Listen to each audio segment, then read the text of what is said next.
welcome to... Fuck. You not remember the name of the show? I fucked it up immediately. My Great brain just blanked. Great intro. Hello, welcome to Megazord Radio, the weekly, not weekly show. Where we You don't have to say that part anymore. We've been weekly for like a month. Episode by episode and rank them up at the end. Fuck you. We've made a show every Today week I'm joined for by weeks. Riely is Gay and Bo. Hey!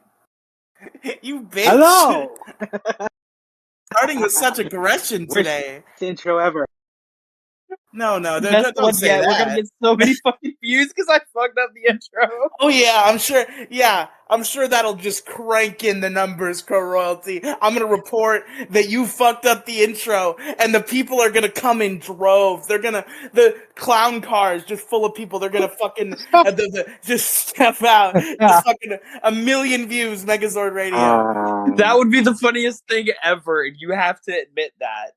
Yeah, Like, that's why I said it. That's why I made a joke, Crow Royalty. No, You might no, notice if that I'm on an fucking upper echelon of comedy tonight, which means I'm gonna absolutely trample you the entire fucking time because you're not funny. You're not a comedian. I am. You suck.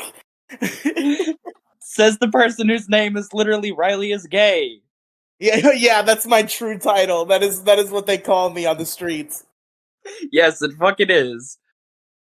I'm sorry for being mean. I'm in a fighty mood tonight. Me too. That's why I fucked up the damn intro. I think me and Crow Royalty are gonna kill each other before the night is done, and Bo is gonna be like the child watching like an abusive father and a mother fight. Yeah, like just like awkwardly, like I don't like this. We are both two gay dads. We're both two gay Totally. dads fighting very aggressively. God damn it. Alright, we have nothing to say at the beginning this time. No, we have one thing to say. Okay, what do we have to say at the beginning? What stupid preamble shit do we have to do before we can talk about the spit flower? No, it's the split flower now, but fuck you, Riely. True. And Bo, you were a really good co-host. Hey guys, I'm taking applications for new co-hosts if Bo doesn't want to do it. That's not how this works. That's totally bitch. how this works. I accept. I'm the one. Yeah, that is how it works. I'm the one who asked for new co-host. I own the feed. You don't have the fucking password. I can do whatever I want. This is our show, and I've told you to send me the password like 4 different fucking times. But I haven't though, so that means that I have send me the control. fucking passcode. No, I can just make a rival Megazord Radio. You see, that would be funny. That's what fucking Maddox should have done, because there was a point where both Dick and Maddox owned the trademark to Biggest Problem. They both could have done it. Dick did do it, well, they both still owned the trademark. And fucking one of Maddox's buddies, who's much funnier than him, Jesse P.S., said that he should definitely do his own Biggest Problem, which would have been really funny, if only to see Maddox fail, and he did not do it. And honestly, it would have been the best move. It would have been. There's gonna be 2 Megazord Radio feeds on Spotify now with the same fucking episodes. Yes. Oh, Bo left. Good job, Riely. You scared off our guest. Did I actually scare Bo off? I don't know. Or did they get disconnected? DM that. I am. Anyway, enough about fucking Biggest Problem in the Universe lore on my Power Rangers podcast. God damn it. I can't. We're talking about Breaking Bad lore until Bo gets back. Are you watching Breaking Bad? I'm watching a show that's kind of similar to it and has me in the mood to watch Breaking Bad once I get far enough into this one. Oh my fucking god. Wait, what are you watching? I'm watching Suits, which gives me the same vibes, just from a way different perspective. Okay, yeah, I've heard. Actually, I think I have heard of Suits, and I've heard it's kind of a similar type of drama. Bro, if you watch Breaking Bad and you actually get into it, I will be the happiest man on the planet. I'm telling you. I will change the name of the Megazord Radio podcast to Breaking Bad something. Yes, let's stop doing Megazord Radio and start doing fucking the Badcast. What is a good Breaking Bad podcast name? No, we're just gonna do the Badcast. No, it has to be like a reference to the show. It's not gonna be a reference you understand, but I have to brainstorm this. Pizza on the Roof cast. No, that's bad. No, that's taken. Is it? Yeah. There's a real Breaking Bad podcast called Pizza on the Roof cast? I remember seeing something about it like 3 years ago. There's no way. This is a fever dream you had. Hold on. Because I swear Hello? I remember seeing this. Oh, now Bo's back. We could call it Pod Cranston, and then No. no. El Pollo Cat. My It internet would be is Los screwing up. Pollos cast, you fucking Los fake Pollos fan. Cast. I forgot what it is. It's Los Pollos Cast. Los Pollos Podmanos. The episode, you piece of shit. Okay. What, Bo? Bo?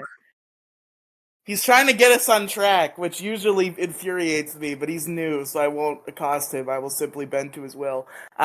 Crow, tell us about the split flower. Oh, fuck. I forgot to pull up the damn... I think Bo's actually upset. Hold on. I gotta No, pull up the I'm fucking upset at my episode. own goddamn internet. It's taking forever to give me this episode. Yeah, that's The fair. reason I left.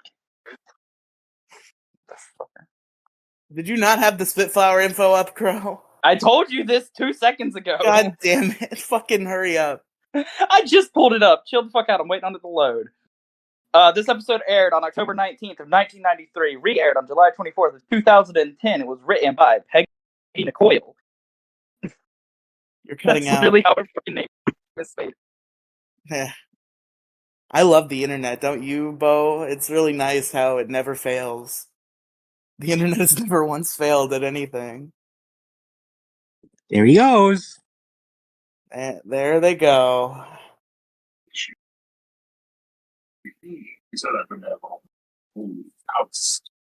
Bo, are you? I guess. Forgive the less than delicate phrasing of this question, but I don't know the better way to phrase this. Are you foreign in some way?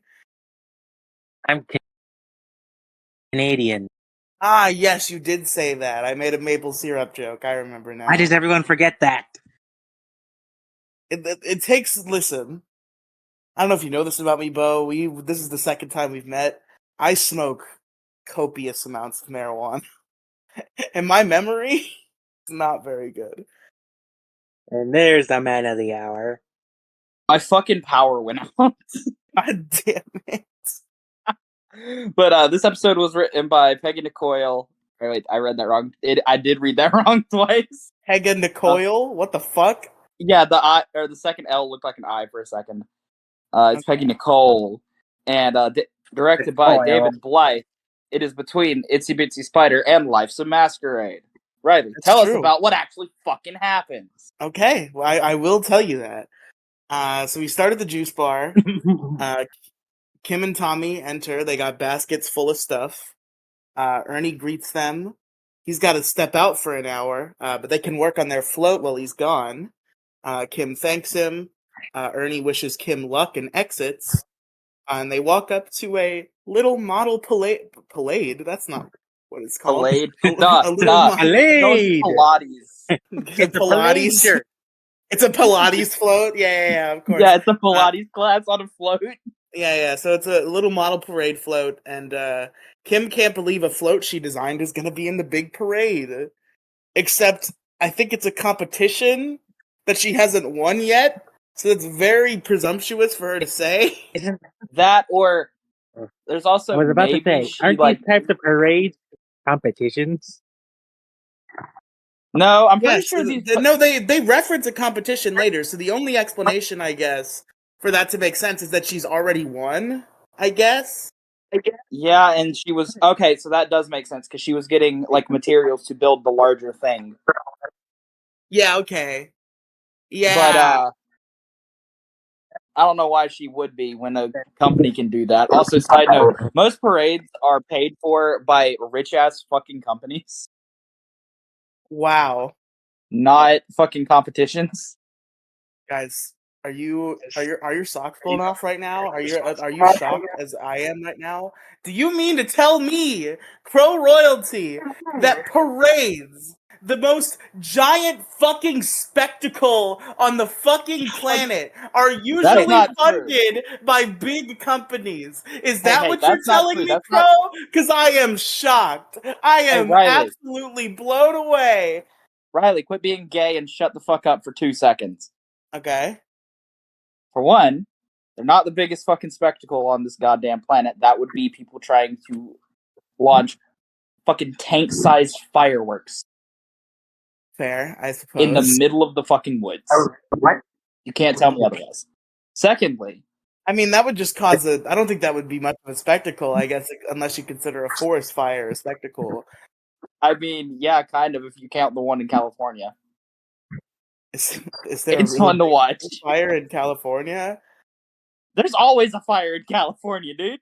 I wish it would get bigger. I fucking hate California. Same. No, wait, Riely, isn't that where you get most of your weed from? No. Why would that be true? Because it's the best place to get weed? Yeah, I get it from Florida, the place that I live. If you want some really good shit, I would like special order some Californian weed. If I'm smoking Californian weed, it'll be when I fucking fly to LA and fucking try to get on the Dick Show. Okay, that'll be. that would be a really funny episode. I don't think it would be. Watching Riely spew about fucking Power Rangers on a fucking Dick Show episode. Dick Masterson would like kick me out of his house if I tried to talk about Power Rangers on his podcast. I think. That's what makes it funny. Anyway. Kim can't believe a float that she designed is going to be in that big parade, and Tommy says it deserves to be, and that it's awesome. Smooth Tommy out here with the game. There's going to be a lot of that in these 2 episodes. There's going to be way too fucking much. Some smooth Tommy content. The parade apparently also promotes. I can't read notes. I can't do it. I'm incapable. People are bad at reading. The parade also promotes world peace. Then we just hear a bulk noise. We just hear like bulk go like in the distance. Sure, it's world peace that they're after. It's world peace that like Kim and the parade are after. Tommy might be after a piece of something else. I don't know. Tommy's after a piece of Kimberly's cake, if you know what I mean. Oh my fucking god! I hate you so much for that. I mean, hey! Tommy's not the one that was fingering her cake in that episode. No, you ruined it. Congratulations. What? Yeah, get that joke. That was the point. That joke was bad. I had it at a good place. That is the point of my jokes. I make bad comedy. Fuck you. No, that's not. Don't. That's good. I'm a dumbass. Don't drive over my good comedy with bad comedy. You can do bad comedy separately, but don't take my good comedy and then drive it into the ground with bad comedy. Real quick, how many times have I told you that I'm a dumbass, not a comedian? Plenty, and I don't know why I continue to make programs with you. Because you are a glutton for pain. Because I believe you'll get there someday. Someday, not today. The Power Rangers is a long fucking show. My hope is that this show isn't bad. The Crow Royalty is not a bad co-host. I'm not gonna say that. But I think this show struggles to be like actually funny sometimes. Like I don't think we make enough really good zingers. Like I think a lot of it is kind of like dumb comedy that is very like it's funny to us, but I don't know how well it translates to an audience. But I would hope my hope is that by like say Turbo. That I make no promises to that. At it. I make no promises to that. You make no promises to being good by Turbo, or you make no promises to doing Turbo? I make no promises to being good by Turbo. I make no promises to doing Cosmic Fury. Well, you do promise to do Cosmic Fury at the very least when we get there. It's whether we when we get there. Is the question. When we get there. I think listen, Crow. I don't know why you won't just watch the bad thing for the views. Like, even if you have no confidence that it's good, why not just, like, fucking roast it with me for the views? Because you're gonna That's steady the best. go and try and defend it because you're gonna Because insist maybe I that it's like super it, and if fucking I good. like it and you don't like it, then that's good too. Because it's good if we have different opinions and we're arguing and we're debating, as long as we don't take it to like a personal place, which I think we're capable of not doing. If you don't be salty and just do a show, I'm trying to do a show now. yeah, and Can we we are finish this doing show a now? show. Megazord fucking radio. That's true. And what are we not talking about? You know what, Crowelty? I'm getting sick and tired of your shit. Okay. Megazords or the radio.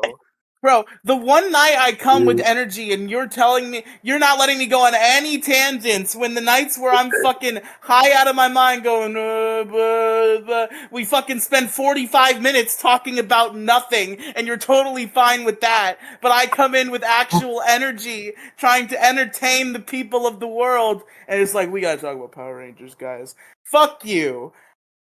I'm trying to bring energy while also keeping things on somewhat topic. Well, we'll get there. We've only been off topic for like 5 minutes, okay? It happens sometimes.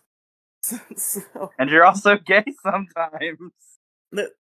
you said that about 7 times now. Yeah, I have, so- because I'm struggling to think of another joke that isn't just calling you fat again. The way those words strung together, I thought you said something else. Folks, that was a close one. Bad. Hey, I didn't say it that time. So Bulk and Skull are here, obviously, because we heard that Bulk noise. Bulk says, so what do we have here? And Kim snarkily asks what they're doing there. Bulk sees the model float and mocks it and runs up with Skull to take a look, shoving Tommy out of the way. Skull repeats what Bulk says again, and Bulk gets mad at him again. I'm getting sick and tired. Okay. Fucking, What the you know fuck? what? What the fuck? You know what? You know what? Hold on. Now. Kathy, fuck off. Go away. Oh, you Get the actually fuck let out me of here. leave. I'm getting sick of this shit. I'm getting sick of every time we record you being like, let me in, bro. Let me in. Fuck you. Get out of here. Okay. Why the fuck did you ping me? Can I say something really quick? No. What? I will be able to record Isle of Dogs tomorrow. Bro, did you Yes. you motherfucker. Because it had nothing to do with what we were trying to fucking do. She's just doing this to try and get fucking attention on a show that she shouldn't fucking be on. Oh my god, Crow, your hate boner for Kathy is so strong. It's honestly pathetic how much of your energy and time you dedicate to hating Kathy. I spent 5 seconds kicking her from a call on a show that she's never been on and is never going to be on. I could hear in your voice the way you were like, she's just looking for attention on this show she shouldn't even be on. You can hear the vitriol. Riely, Yeah. when has Kathy ever bothered to try and watch Power Rangers? You caving was fucking stupid. Just ignore her. That's what I was doing. Yes. I wasn't bringing up her pinging us or letting her in just so that she wouldn't come in and say some dumb shit that doesn't have anything to do with the fucking podcast. And I brought her in because I thought it would be funny to yell at her. It wasn't. It was. Yeah, for 2 seconds. And then it fucking got not funny. I don't even know who that was, so I can't tell if it was funny or not. Kathy, and she's a problem. She's not a problem. She's my She is a friend. problem. She's my co-host. She can be your friend and co-host and still be a problem for this show. She's not a problem. She was literally finishing the one sentence, and then I was going to tell her to leave, and she was going to leave. I doubt that. Okay, then I would have fucking kicked her when I found it appropriate, Crow. You didn't need to kick her in the middle of her sentence. We all knew what she was going to say. She got through the majority of it. This is stupid. I'm just really mad that you're being so fucking seriously bitchy about it. I'm just trying to like have a fun show, and I thought it would be funny, and you're butthurt about. I'm trying to have fun after having a shitty fucking day and trying not to take it out on someone who we all know that I'm going to be really fucking pissed at. I wasn't gonna have her in for any more than a minute. If she did not leave herself, I would have kicked her. But I would have done it at an appropriate moment. Can we just continue the fucking episode, please? Yeah, this is a bad fucking episode. It's not! So far, it fucking is. Fuck you! This is like the best episode we've ever fucking had! How is this the best fucking episode we've ever fucking had? The last 10 episodes have just been like, buh, buh, Power Rangers, and I've been making energy, I've been making jokes, we're having a good time, until you act like a fucking prissy bitch with your vagina in a twist, because I let Kathy in for 5 seconds. Stop being a bitch. Stop being a dick. Okay, I can't help with that. Also, wait. Oh, I'm excited about next week. I didn't realize what was next week. Next week is an exciting week. The episode, at least one of the episodes, I think both of them actually, I've been looking forward to. I don't know. Hold on, I don't know what the second episode for next week is. I know what the first is. I feel afraid. Yeah, I don't know. We're not having guests on for next week's episode. No offense, Bo. Okay. Wait, why? I was gonna have Bo on, but why not guests? Because that's one of the episodes that I feel like I'm gonna talk a fuck ton about. If I remember it right. Why does that disqualify us from having a guest? Do you want to go on a 17-hour fucking tangent? If we must. Okay, fine. We probably won't have a guest, but I don't understand why that's a stipulation. So Bulk mocks the float. He comes up with Skull to take a look, and he shoves Tommy out of the way. Yep, and then Skull repeats the thing. He sniffs a flower on the float, because the float is made of flowers. Tommy shouts at him to back off, and he's about to mock the pretty little flower, but uh-oh. He's about to sneeze. And then, in what is the most disgusting Bulk and Skull goop scene in the show, even though there's no real goop, but it's still that type of punchline, and it makes me physically uncomfortable, Bulk sneezes right on Skull's face. Crow, I can barely hear you. I forgot about that scene. It's pretty gross. No, that's fucking hilarious. It's hilarious, but it's pretty gross. I mean, gross things can be hilarious. Weppo? At least it's...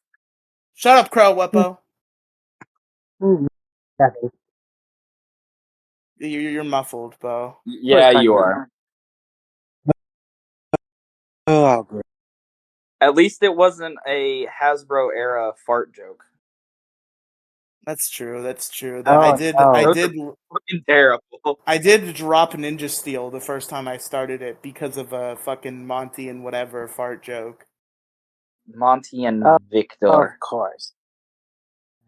God, I'm going on to Ninja Steel next, and I'm not looking forward to those two. Oh, you're gonna get sideswiped by how bad it is. Hey guys, tell Riely that he should hurry up and watch Mystic Force. I will watch Mystic Force once I finish Wild Force and watch all of Ninja Steel. But anyway, so... Wait, hold on. Have you finished Samurai?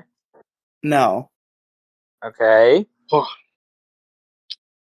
Then what are your good ones that you're going towards after Mystic Force? None. I'm out of good ones. You're finishing on bad ones. What the hell? I did end up finishing on a whole lot of bad ones. I was going to try to avoid it. I did not put enough of an effort in, so now I've just got a whole lot of bad ones to watch, basically. Okay, just watch Mystic Force last, then. No, because... It's a high note. Yeah, you gotta end on a high note. Because part of the watching all of the Power Rangers goal is also listening to all the Power Rangers podcast goal. And the ones that I don't have podcast material for are Samurai and Megaforce and Dino Furies and Beast Morphers. So those are going to be the ones that end up being last. Except Dino Fury, I'm going to finish by the end of next month, so we can cover Cosmic Fury on this show. I don't want to cover Cosmic Fury. Well, Crow, I have bad news for you. We're covering it when we get to it in the show. No, we need the views, Crow. Come on. We're not gonna get views either way. We didn't really get that many views on the Once and Always review. Yes, because it was not advertised as a fucking Once and Always review. It was not in the thumbnail. The title had nothing to do with it. We just threw in a Once and Always review because we were passionate about it. If we have fucking Cosmic Fury all over this, and it's a podcast covering Cosmic Fury, and we make that clear, we have a chance to get views because it's new and it's trendy. Okay, whatever. What color is Fern? Orange. I acknowledge that she's orange. Finally. What? You showed me the video and I was just in disbelief because I didn't understand why they would fucking release that toy early. That seemed completely They released that toy stupid to so me. fucking early. It's insane.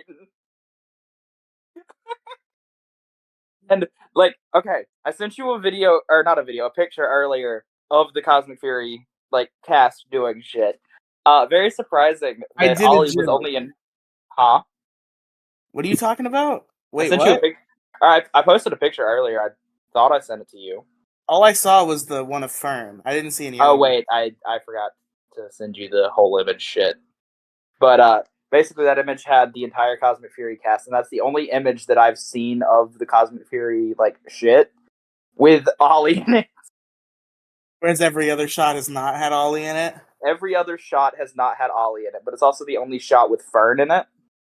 Oh, that's fair. So if Ollie's in the shot and Fern is in the shot as the new Orange Ranger, I feel like that might lend credence to any lapse that Ollie may have from the team being quite temporary. I mean, I still feel like I need Ollie's to gonna watch- be a douchebag. I need to watch Dino Fury because I have no idea what the hell either of you are talking about. We're not talking about Dino Fury. We're talking about images from Cosmic Fury. Well, we're also kind of talking about Dino Fury. They're related. I know. I was making a fucking joke. But Ollie, there's obviously the rumor going around in the Power Rangers fan base, which I don't believe is that credible. I don't know if there's that credible of a source on it. But there is rumors spreading that there's going to be some sort of Ollie betrayal arc, which I mean, at face value, I don't believe that for a second. I don't believe that the character of Ollie is going to legitimately make the decision to betray the team. And the people who think that, I think, are pretty stupid. Because they're at not face going to do value, that I in Power totally Rangers. fucking believe it because They're he's already not been going to controlled do by that in Lord Zed once. They're not going to do that in Power Rangers. What they will do is put him under a spell for a while, maybe. But he's not Oh going no, that's to the make... betrayal I've been talking about the entire time. Okay, well, yeah, that's not a real betrayal, though. That's like he's under a spell. He's not Like- making an active decision to betray anybody. He's being No, what I mean is controlled. like, okay, let me explain, okay? Okay. So the idea that I have seen floating around is that since the first time he fought and was like mind controlled against the Rangers, he never got like cured of it, and they're gonna run with that and have him be like an active like evil Ranger, quote unquote. Now, when he for turned the new evil, show, and was he was that, basically like- a sleeper agent. was that like in the middle of season 2, or was that like very close to the end? Because that will change the plausibility. Middle of this. season 2, but people are saying that he's a sleeper agent. I don't believe it. I don't believe it for a second. I don't believe I that. do. I don't like believe this that. bitch. I don't believe for a second that Ollie interact. First of all, shut up. You're such a little prissy fuck. And second of all, Ollie.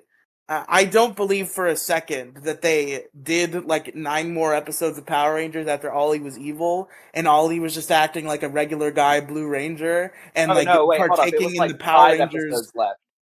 Okay, Not, maybe, not but 9. it still feels, unless it was literally right before the finale or the finale, I feel like it's not very plausible that they're gonna be like, oh yeah, you know all the like friendship, power of friendship, teamwork shit that happens in these. He didn't do that much of couple that in those last episodes. couple episodes. He was kind of a dick for the rest of those episodes. Was he like uncharacteristically a dick?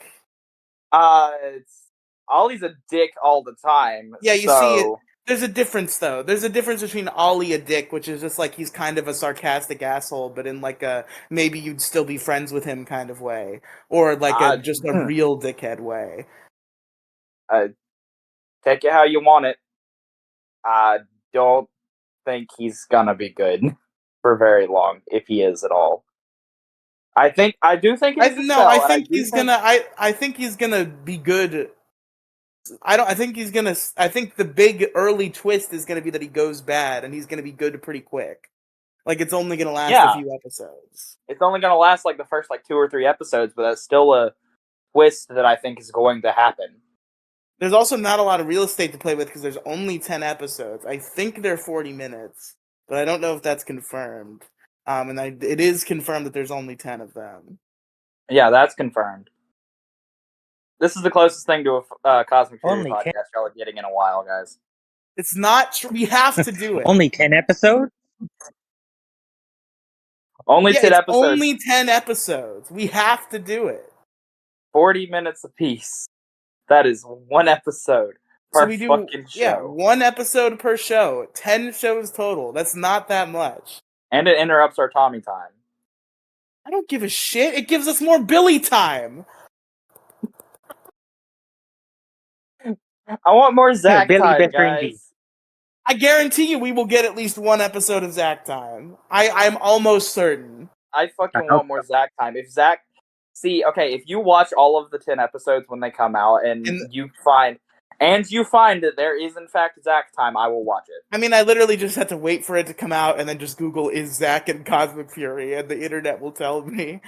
Yeah, that's literally all you fucking have to do. Just tell me. I will take your fucking word for it. I don't care if Zach's in it or not. Okay. I do. Zach is a toss-up. Here's the... If Min is in it. Because I'm almost 100% sure of that. I'll give you if Zach is in it. No, because that's because Walter Jones is a busy man. That's too much of a toss-up. He could be in for not for 5 episodes, for one episode.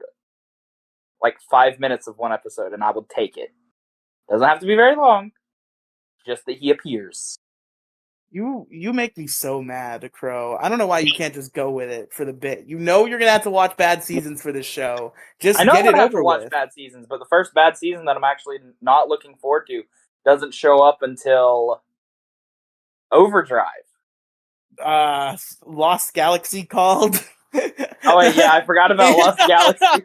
No, I'm looking forward to shitting on Lost Galaxy. I'm not even gonna lie about that one. I'm looking forward to we are the lone soldier. We are the lone soldiers of hating Lost Galaxy. Bo, how do you feel about Lost Galaxy? Bo's just gonna be on for every episode and trying to defend this. It's not my favorite season. Wouldn't say I hate it, but I wouldn't watch it over and over again. It is my least favorite season that I've finished so far, but I don't think it's gonna stay that way because Megaforce is coming up, and not to be a bummer about one of your personal favorite seasons, Bo, but oh my god, Samurai makes me want to claw my eyes out. They're so bad at acting. Real quick, since we're on the How Samurai, dare you? it's a fucking dinosaur, not a fucking shark. What? On the hate for Samurai, it's a fucking dinosaur, not a goddamn shark. I heard you. What does that mean? You're talking about the Shark Zord, which is actually a dino in Shinkenger. It's the same problem I have with Cosmic Fury right now. Or one of the same problems I have with Cosmic Fury right now. What is that problem with Cosmic Fury? They changed the fucking swordfish to be a shark. They can't keep their fucking animals straight. They change the guy blind as fuck.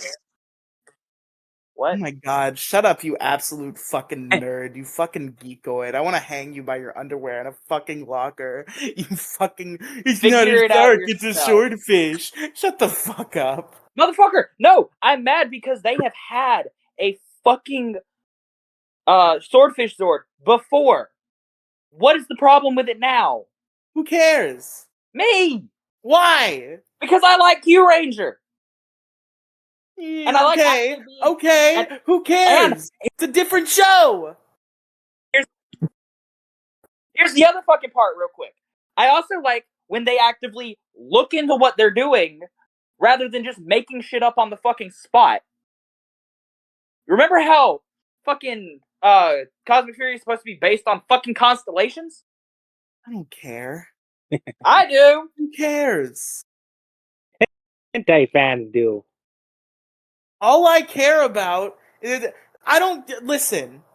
I'm getting fucking sick of these toxic ass Sentai fans. Not to lump you in with these people, Bo. I'm simply passionately sharing my point. I will bump Crow in with these people. Go fuck yourself, Crow. These Go fucking fuck yourself, Riely. these fucking toxic Sentai fans who can't get it through their thick fucking skulls that Power Rangers is a different show. It is its own program that Frankenstein's footage from Super Sentai to its own will. Hey, I Power can Rangers take is that at when its they're- best Riely, when it mostly ignores the Riely. Sentai. Hey, Riely, I can take that when they're not being utter fucking dumb fucks because they can't do simple fucking Google searches. They don't need to. Who cares? Motherfucker, Fucking anyone who Johnny actually 5-year-old knows on the fucking- kindergarten playground doesn't give a fuck what is a swordfish and what is a shark. Motherfucker, simple fucking Google searches will give you what the constellations are that are used in the fucking show. I don't care. What's next? Are they gonna turn the fucking snake into a goddamn dragon or something? They might. Probably. That'd be fucking stupid when there's already a dragon on the fucking team. Well, yeah, then they probably won't. You, Yeah. Anyway, now that I'm I've mad worked, because they're being stupid. yeah, so make fun of them being stupid on this podcast when it comes out. I still don't really want to do it when it comes out unless Zach is in it and I have something to look forward to. Oh my god, Crow, you have a whole show of Billy to look forward to. You love Billy. I do love Billy, but I need more incentive to have to deal with fucking Ollie. Who cares? He's probably gonna be evil for most of it. I want to watch Ollie get his ass kicked, yes, but I also don't want to deal with him getting turned good. Who cares? Listen, stop. Ollie isn't even that bad. He's whatever. I don't care. He's not the best. He's Have you probably finished the the worst, fucking season? even. But he's not Have you seen the entire fucking insufferable. series? No. He is fucking insufferable in season 2. I think you're being a drama queen. Hey, you want to know what he did to Amelia after they made him fucking date her? He dated her. Yeah. But he also proceeded to be a douchebag of a human being, telling her consistently everything she believed in wasn't fucking real. And Because that's what he truly believes. He's a skeptical scientist. he's also a fucking Power Ranger with access to literally every single, like, Ranger's history up till that point. Well, I don't know if he just has it on tap. I don't know if he can just be Motherfucker, like, he has connection with Grid Battle Force. yo, show me what ask happened him in if there Time have been Force magic real sequences. quick. I don't think he has like a screen that'll be like, yo, dog, what happened in Wild Force? And it'll be like, here's the other remember part. when There's also Shayla and literal Merrick fucking sing a classes. song 8 times? Hey, here's the other fucking thing. There's also literal fucking classes on Ranger history, as explained in Beast Morphers. Holy shit, that makes me shudder. Yes! I feel like I'm either going to adore Beast Morphers or fucking despise it. There's no middle ground. All the descriptions I've heard of it just makes me think, okay, either I'm going to adore this 100% or I'm gonna fucking hate it. I am on the fucking One word. verge of, or I actively fucking hate it because I was the same way. But now, within the first, 5 fucking minutes of Beast Morphers, they explain, oh, there's Ranger history classes, and everyone fucking takes them. Oh, right. Ollie should know that there's actual fucking magic. That's fair. So, I do not take Ollie being a skeptical fuck as him... Ollie is as bad as a fucking flat earther to me. That's what pisses me off about him. You know, Ollie doesn't deserve Amelia, that's for sure. No, he fucking doesn't. Does Javi have a love interest? I feel like everybody else No! but him has one. No! Javi doesn't. Well, I feel like Ion and Zato probably don't. But they have each other. That's the closest thing to romantic partners the two have. Oh my god. Listen, Izzy should dump Fern, Amelia should dump Ollie, and they should get together. I would Izzy and take Amelia that. should get together. I would take that. Izzy and Amelia. Yeah, that's fine. Because not even gonna lie. When I heard there was going to be a female Green Ranger, Muffled. Get your finger off your mic. when I heard that there was going to be a female Green Ranger in Dino Fury, I was like, okay, are they gonna hook up the Green Ranger with the Pink Ranger? Why did you think that immediately? Because I know Hasbro. Hasbro is a fan of gay shit. And has That's been for a fucking while. So, as soon as I heard that they were gender swapping one of the Rangers, specifically the Saber-Tooth Tiger Ranger, I got kind of skeptical. Okay, Bo's like, getting bored. We better... Bo doesn't know what we're talking about, so yeah, Bo is getting bored. I really not know what I'm talking about. We're talking about Dino Fury. We're getting very impassioned about current Power Rangers that we both don't like that much. Well, I don't like it that much. Crow Royalty despises it. And that's where our disagreements lie. Yeah. But I found one of my favorite on Powerverse now. You found one of your favorite what? I'm sorry, you cut out. Favorite teams on Powerverse. What team? Oh boy, let's talk about our fucking Power Rangers roleplay. Let's talk about our Power Rangers roleplay server, guys. No, Yeah, let's do it. Let's out ourselves. No. What's the team? You can say what the team is. Oh, Nibi Tribe. That's it. Now let's move on. What? What the fuck does that mean? Say that again? Oh, Nibi Tribe? Nibi Tribe. The Guardians of the Music? You know. Oh, you found one of my fucking teams. Oh, okay, now we'll move on. He found my adaptive Kamen Rider Hibiki. God. You could have just said Hibiki. I deserve to be hung on a locker by my underwear, too. I talk a big game against Crow, but, like, at the end of the day, there should be a bigger jock out there hanging us both. Like, I deserve it. Some guy who's 12 feet tall, fucking muscles the size of Riely's body, just picking him up by the fucking shirt and hanging him on his locker. Well, picking it by the underwear. The shirt is just like an inconvenience. You're looking to cause pain. Just has biceps the size of your entire fucking body. All right, we have 2 Power Rangers episodes to talk about, and we need to do it within the next 1 hour and 16 minutes. So let's get back on track. Anyway, Bulk sneezes again, this time into the bandana that Skull has around his neck. He leaves the juice bar, repeatedly sneezing. He knocks Skull over once, I think, with the power of his sneeze. Kim and Tommy giggle. Then we cut to Rita's palace. She's got a plan of her own. She's gonna enter that parade with bad stuff. Babu says, they make them out of flowers, the floats. Rita says, daisies, eh? He just said flowers, Rita. That's only one type of flower. It's not... Hey, I'm gonna make Riely a float out of daisies. But it's gonna be a root beer float.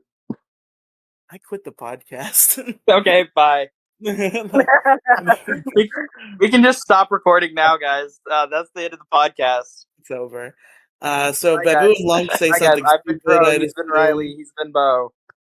Rita vows that there will be no world peace while she's around. Then we go back to Kim and Tommy. They're working on the model float. Tommy says, those are cool flowers, still working his game.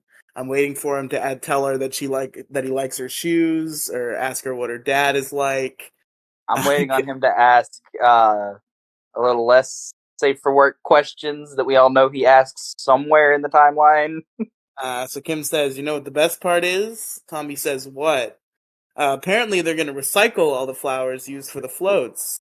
Tommy asks how they do that. It's really simple. They just collect them all and turn them into potpourri. Tommy just responds with, What the fuck is potpourri? It's like a smelly flower substance that you, like, spray. It's like a Febreze type situation. but like so it's herbal and like natural. so it's room cologne. Basically, yeah. I'm gonna hit. Riely needs a bottle of potpourri. Shut up. My room Here's the does size of smell your room. horrible. Yeah, you and I had two different fucking reactions. So suddenly, putties appear in the juice bar. Uh-oh. Is that the first time they've appeared in the actual juice bar? I believe so. I think so as well. And what makes it even weirder is that it's just with Tommy and Kim. Well, because with all the jump cuts and shit earlier, I have a feeling they had a hard time fitting a fight on this set. Yeah. So if all 6 of them were there, that probably would have caused a problem. I mean, don't all 6 of them, like, show up to finish the fight? Yeah, but whatever. Who cares? Tommy sees them. He tells Kim, who is too engrossed in her float, to see them appear at first. She sees them, and putties start grabbing her. One of the putties starts tearing up the model float. Tommy and Kim are fighting off the rest. There's lots of weird slow-mo shots and close-up shots. There's also a really weird thing where Tommy loses. So Tommy, here's Tommy's clothes situation. He's got pants, right? Because of course he has pants and shoes, regular stuff on the bottom. Then in his torso area, he has a overshirt. He has like a button up over his tank top. And he's also wearing a backwards hat. And during this fight, there's a shot where he loses the overshirt and the hat. But then in the next shot, he has it on again. And then the shot after that, he has it off again. Sounds like Riley's, like, wet dream in there. Ew. I'm not gay. If it was Kelly losing her overshirt, then we'd have a different conversation. For Tommy fucking Oliver, I'm pretty sure you fucking are.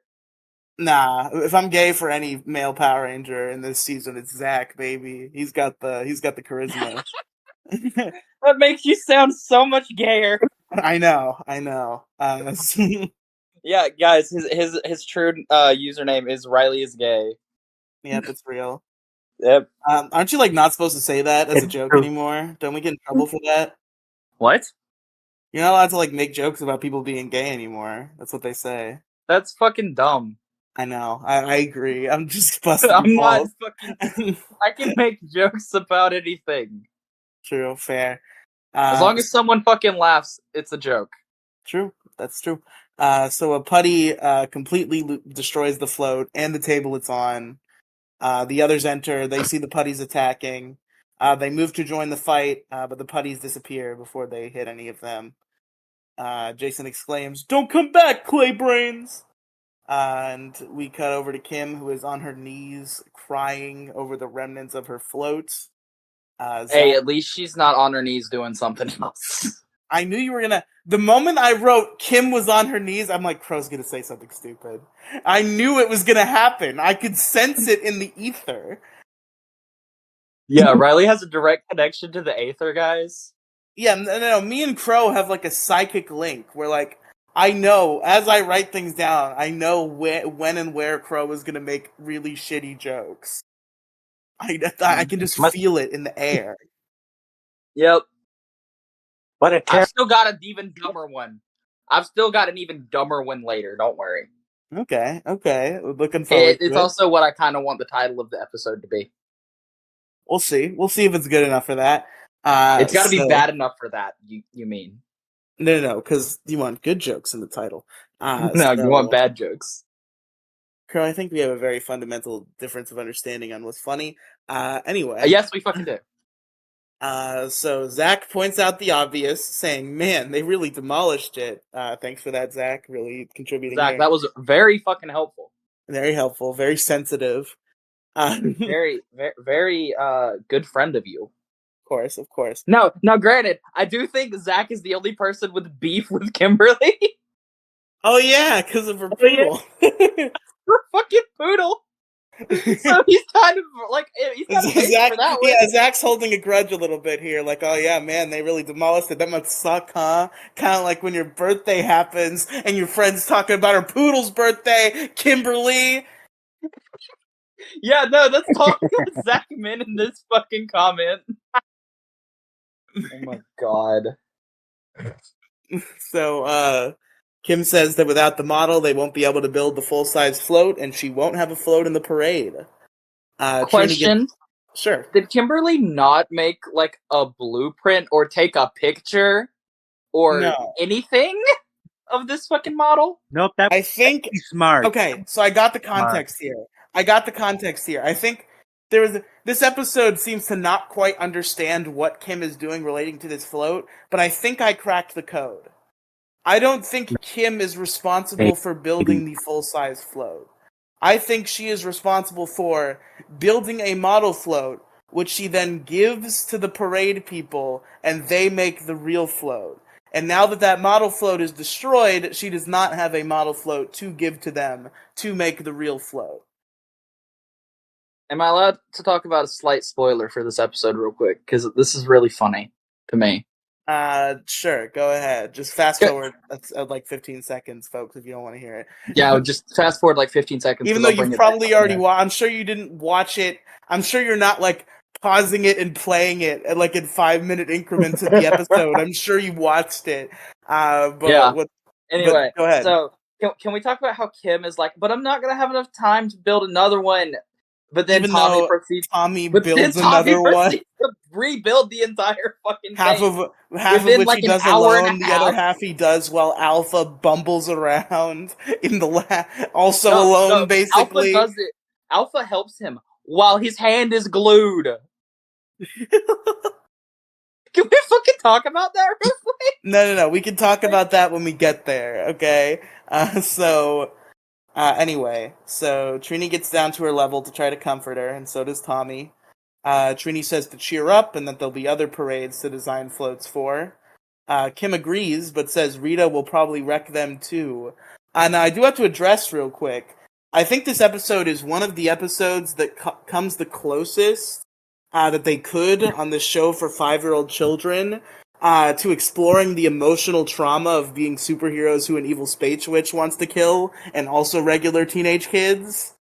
I was thinking this was the closest that they could get to the like trauma that is having something you work on die, or having someone you know die. Well, what? That's a little because okay.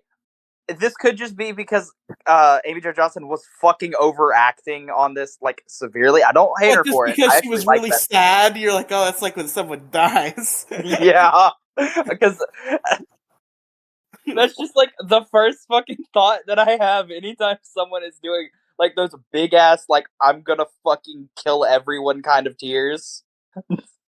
No, but I think it's like because this is one of the very few episodes where like it's really emotionally poignant that Rita does something to one of the kids that like truly fucks with them, and it actually emotionally affects them, and it's only a few times that the show kind of dances with the idea that these are real kids that would definitely be going through some sort of trauma as a result of having to fight monsters that a space witch sends to kill them at least once a week. Hey, what about Tommy's episode where that something similar happens?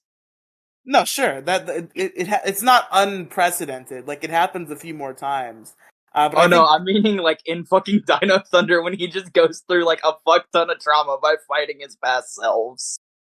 Maybe. That might be a little traumatic, I guess. I guess I didn't think about it that way, because he was, like, quipping the whole time.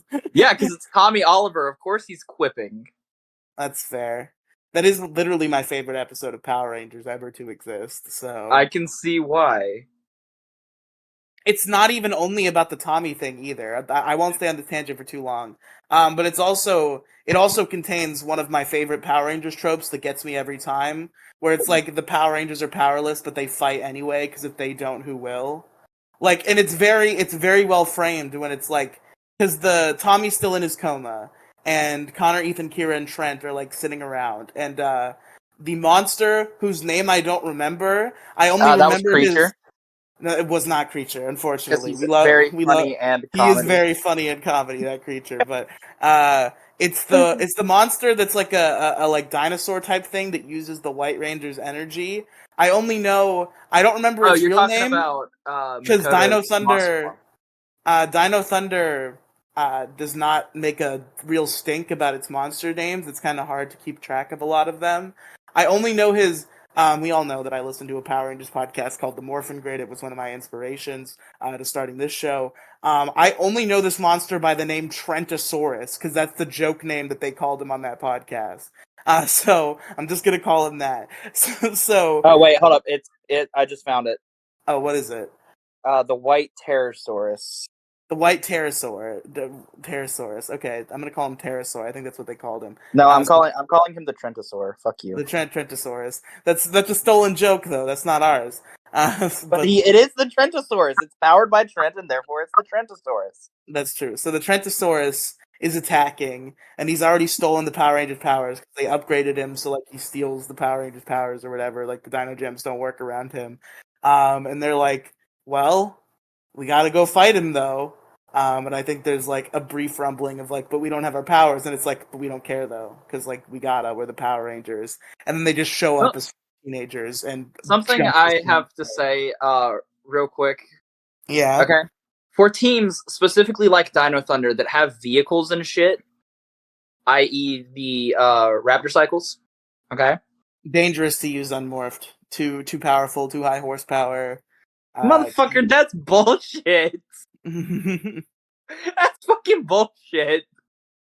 Those motorcycles are obviously more powerful than your average motorcycle. It's my point is, why not very just safe. like teleport? Okay, if you can't drive them, why not just teleport them and use the fucking lasers on them while staying still? Well, fuck you is my answer to that. This isn't specifically about Dino Thunder in particular, but like other seasons as well. Like, why not just teleport with your fucking like super powerful vehicle if you can't morph and just shoot the bitch? Huh? Because that would be too. Yes, it would be fucking too smart. But I don't see. I think Bo just has like a 2 seconds of lag consistently because it's this weird phenomenon where like you're not coming through unclear. Like everything you're saying I can hear, but like I see your circle light up, and then like 2 seconds later I hear you say what you said. No, I hear like a muffle, and then 2 seconds later I hear the clear thing. Yes, exactly. But honestly, that would be really fucking sick. You have to admit, though. No, that would be cool, but like I guess it just didn't come up. Okay. I feel like it should come up somewhere. I hope Izzy or somebody does that in Cosmic Fury with that stupid motorcycle that fucking what's his name got. Who got a motorcycle? I haven't seen season 2 of Dino Fury. I forgot the fucking Ranger's name. It's the red one. The one we don't like. Yeah, you know, the red one. But anyway. the red one who I give no fucks about. So anyway. No. Sorry, Bo? Yeah, Zato. Yeah. Fuck Zato. Fuck Ion. Fuck Ollie. I kind of agree with 2 of those. You just have like some weird bias boner towards Ollie. I don't. Ollie is my least favorite one. The one I take issue with is Ion. I like Ion. Oh, okay. I thought you were about to say it's Ollie. I'm like, fucking hell. Ollie and Zato I have problems with, but I think I'm softer on them than you are. Ion I just straight up like. I'm just a hard ass on Ollie because he's a fucking flat earther. Oh my god. That's what he is in the fucking Power Rangers universe, and it's fucking annoying. So anyway, back to fucking Life's a Masquerade. Nope, that's the next one. Back to the Spitflower. Yeah, let's just skip to Life's a Masquerade. Almost tempting, because that episode is pretty dense. But that episode is so good. Hey, let's just go ahead and rank this one since we've gone through everything we need to go through. We have not. Shut up. I can go through everything we need to go through in 2 seconds. Pro, shut up. you want to know the rest of the episode? No, shut up. So Billy suggests they could rebuild the float. Kim is lamenting going through all the time and effort for nothing. Tommy offers to help rebuild, so does Trini. Kim says there's no way they can get enough flowers in time because it's due today, which I believe most of the flowers would probably still be reusable. They just disassembled the float. So Kim starts to get up, Tommy helps her, Trini gets up too, and Kim runs out of the juice bar. Jason shakes his head and says, "That Rita's a real witch." No shit, Jason. Cut to Rita's palace. Lunk is talking shit about poor little Kimberly. Rita needs a special monster, a very special monster. She asks for suggestions. Babu says he isn't worthy to make a suggestion. Lunk suggests a giant cucumber with bad breath. Yeah, that's just Riely. I hate you. Riley's just a giant fat cucumber with bad breath. I'm at least a pickle. Cucumbers are so lame. Yeah, you're too salty to be a cucumber. That's right, bitch! You know it! Finster This says... is the best episode of Megazord Radio. Yeah, I told you! just you admitting that fucking comment. So Finster says she has so many monsters to choose from today and asks her which she would like. She needs a monster that will turn pretty blossoms into ferocious fighters. And I wasted about 15 minutes trying to figure out whether she said fires or fighters. She did say fighters. I feel like it would have been a lot funnier if she had said fires. I thought, because I thought it was going to be like, okay, so they shoot flowers and it explodes into fire. I was thinking she's just going to cause a giant, massive forest fire out of some fucking flowers. Well, yeah, that would be the idea if the monster had flowers that turned into fire. So Finster explains that the Spitflower, he swallows up flowers and he turns them into little nightmare hell creatures with sharp fangs, which we see those, and they are the material of my nightmares. Wait, does he actually say hell? No, that's what I call them. I call them nightmare hell creatures because they're fucking... They're terrifying. Horrifying. they're like that. Okay, I was not as terrified of these the first time I watched this episode as Riely appears to be. Has anybody ever heard of the movie Teeth? No. This is slightly less terrifying than that. Okay, so for those curious, since we're going through Riely, for those curious, I have to say that the movie Teeth is in fact a horror movie about a woman who has teeth in her vagina and kills men by eating their dicks with her vagina teeth. What the fuck? Hold on, we're changing this to a movie review, guys. Sorry about that. Riely, tell me more about. I don't even know if the movie is called Teeth. I think I might be wrong about that, but that is a real movie. Hold on. You're not wrong. Hold the fuck on. You're not wrong. It is called Teeth. Okay. Oh no. Oh yes. Oh yes. God. No. Crow's Nest episode 6. This is no longer Megazord Radio, guys. This is Issue Crew movie reviews. We're here to talk about the movie Teeth. None of us have watched it. We just want to talk about how terrifying the concept is for 3 hours. So the Nightmare Hell creatures, they draw all the energy from those that they bite. Finster is sure that the monster will kill the Power Rangers. Rita wants one immediately, so Finster cooks him right up, and right to Earth he goes. We cut back to the juice bar. The Rangers, sans Kim, are cleaning up the remnants of Kim's float. Trini suggests that they take Kim out for lunch to cheer her up. Billy thinks this is a good idea. He asks if the pieces they have are all they could locate. Zach says it's a bummer. Jason Semley? What even was that? Jason says that Kim really had her heart set in having a float in the parade. Trini wishes there was something they could do. Hold Sorry. on, I'm watching this trailer for this movie. Oh my fucking god. I'm trying to see if this Oh my is god. what it is. We can't talk about teeth, okay? We'll be here all night. We can talk about a 1 minute and 51 second trailer. I'm not watching the trailer for Teeth, and you shouldn't be watching the trailer for Teeth while we do this podcast either. So Holy fucking shit, this is a terrifying trailer. anyway, enough about fucking teeth. We Totally. can't talk about this is a teethless. Yeah, Riley's trying to teethless fuck man. some teeth. I do not want to fuck those teeth. Yeah. He wants to fuck some upper teeth, not some lower teeth. That's fair. I would like to fuck some upper teeth, but that's neither here nor there. So Trini wishes there was something they could do. Tommy has an idea.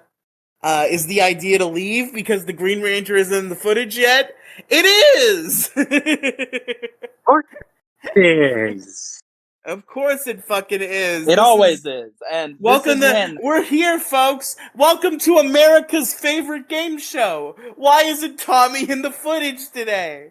And this is the moment when I quite literally messaged Riely while I was watching this fucking episode and went, hold on, where did it go? Where's the first thing I fucking said? Because No, the first it thing was I the said. next episode you said that because you also mentioned something about the super putties. So No, I thought it was right after that, or right before that. unless you finished the episode in like 5 seconds somehow, if you're watching it at 74 times speed. No. I sent the what? I sent the I said ugh. This why can't Tommy be in this episode is annoying at 5:37, and then at fucking 5:50 or 5:44. So I 7 went. minutes. Yeah, I'd finished it surprisingly fast because I. That's not unless you watch it at 2 times speed, which I will execute you for. That's literally impossible. No. That this wasn't the specific time. It was when he was sitting in the command center. Yeah, okay. Because when he was sitting in the command center, I was mad. Yeah, that one is also pretty egregious, but we'll get there when we get there. Hold on. Okay. So he says that they'll deal with the idea later and that he has to go. He takes the trash bag full of float parts and he goes up to Kim, who I guess came back because she definitely did run out. But now she's just sulking. She's got her head down. She's at the bar. He puts his hand on her back and asks if she's going to be okay. She perks up and says she'll be fine. Tommy tells her that the others want to take her to lunch, but he has to go take care of something. He asks if he can drop the float pieces off at her house. She tells him just to throw them away because she doesn't want it around to remind her about the parade. Tommy says she'll catch her later, and he heads off. Then Jason says, apropos of nothing, let's show Rita it's not that easy to defeat the Power Rangers. And then, because this is before they knew anything was going on. But then immediately after Jason says that is when he gets the call from Zordon. The beep, beep, beep, beep, beep, beep from Zordon. Do. And Jason answers. Zordon calls them to the command center. Jason calls Kim over and they teleport and get out of there and go to the command center. Zordon tells them that Rita wants to destroy the Flower Power Peace Parade, a name I believe we are hearing for the first time from Zordon 10 minutes in. Hey Riely, you want to go to the Flower Power Fuck. Why is that so hard to say? Flower Power Peace Parade. Flower Power Peace Parade. What the fuck? No, I think you meant to say brief But parade. I can do this like easily. Peter Piper picked a peck of pickled peppers. How many pickled peppers did Peter Piper pick? Whoa. Holy shit. I can do that one, but I can't say the Flower Power Peace Parade. Wait, can y'all actually not say that fast? Flower Power Peace Parade. Flower Power Peace No. Parade. No, the Peter Piper thing. Peter Piper picked a pack of pickle pepper. Fuck. Peter I'm Piper not picked a even pack trying of pickle because I peppers. know I can't. Fuck. Peter Piper picked a pack of pickled peppers. How many peppers did Peter Piper pick? Fuck! You fucked it up twice. I fucked it up 3 times! No, twice in that one go. What the fuck No, I is didn't going fuck it on up. with my No, neighbors? Peter no. Piper picked a pack of pickled peppers. How Peter many Piper pickled picked a peppers? pack of pickled peppers. How many pack of fuck? Riley can't say it. I can do something Riley can't. Peter Piper picked a I'll pack do of a push up, which how many Riley peppers can't do. Anyway. My neighbors are gonna die. I can also do a push up that Riley can't do. Why so is that what made me die this Poem? episode? Huh? Just saying a fast poem. I did a Going tongue on? twister really fast that Riley can't do. wait, I know I okay, can't so do it. what is the second part? Because I don't think I know that exactly correct. What is Okay, it? Peter Piper picked a peck of pickled peppers. How many pickled peppers did Peter Piper pick? How many pickled peppers did Peter Piper? Okay, so I was right. Okay. Peter Piper picked a pack of pickled peppers. How many pickled peppers did Peter Piper pick? Let's go! Finally! Nice. She sells fuck. She sells seashells by the Nice. seashore. She sells seashells by the seashore. Yeah. She sells seashells. That's how Meowth learned to talk in Pokemon.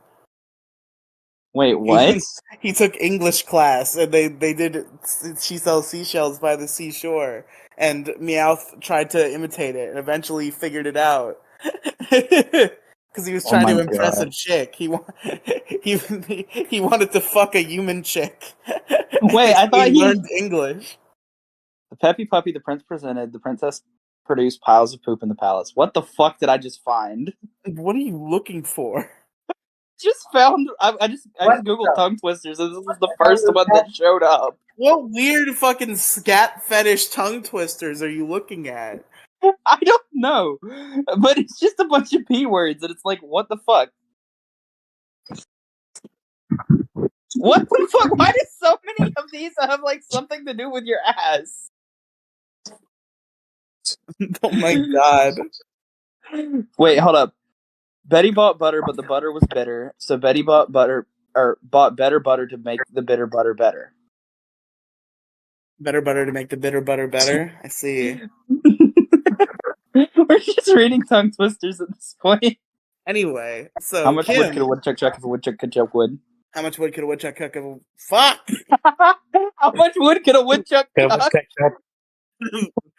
How much cuck could a woodchuck cuck if a woodchuck could cuck a wood? You know what I'm saying, dog? Kim says, that means she'll destroy all the floats in a tone that seems to convey personal offense. I will remind you, Kim, you do not have a float. Alpha Ayayay's.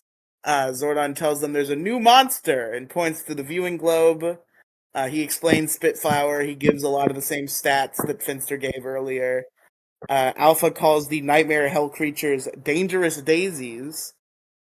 Kim says that with those around, no one will be safe.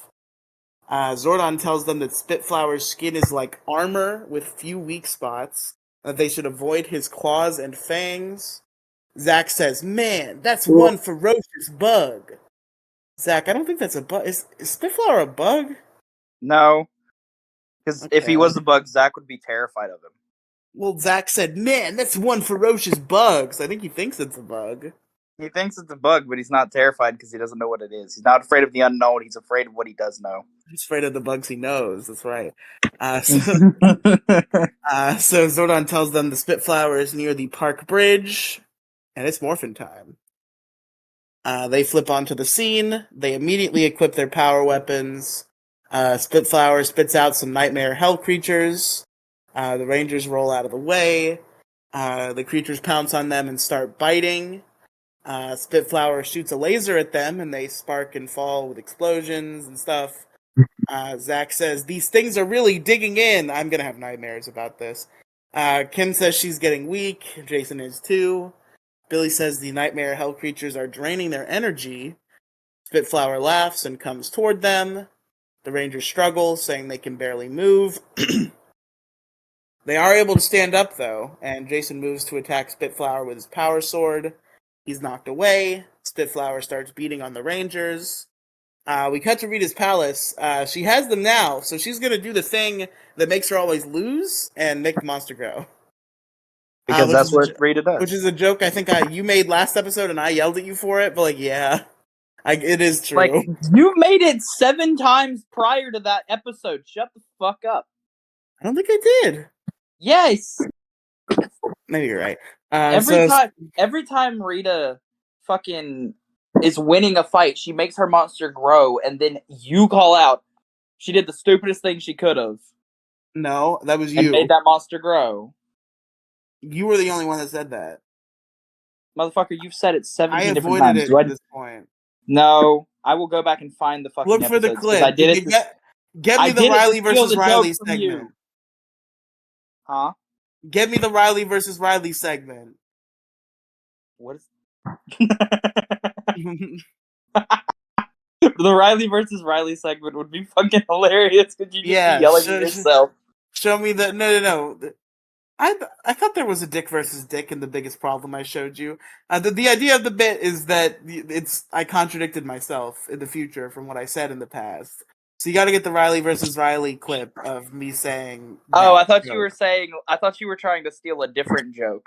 No, as in the me versus Kathy bit that I always want. Well, you and Kathy always fight, and Kathy is just. Kathy always wins those fights because she's trying to piss you off and she succeeds. And then you are a prissy bitch. Kathy wins. Every time you and Kathy fight, Kathy wins. Because you let her get to you. But anyway, so Spitflower grows. The Rangers start to rip off the Nightmare Hell creatures, but Spitflower shoots a laser at them again. There's big explosions and shit. We cut to Tommy. He's building something, but we don't see what it is. He gets beat. Zordon tells him that the Rangers need him, and he morphs into action. The Spitflower is about to stomp on the Rangers, who I guess forgot they had Zords.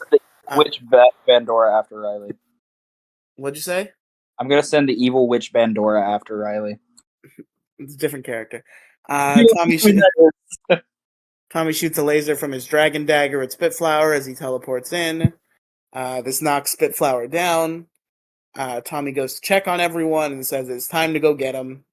Jason agrees. Spitflower looks like he's about to do something. Jason says to look out, and Spitflower starts sucking up a whole bunch of flowers, so many.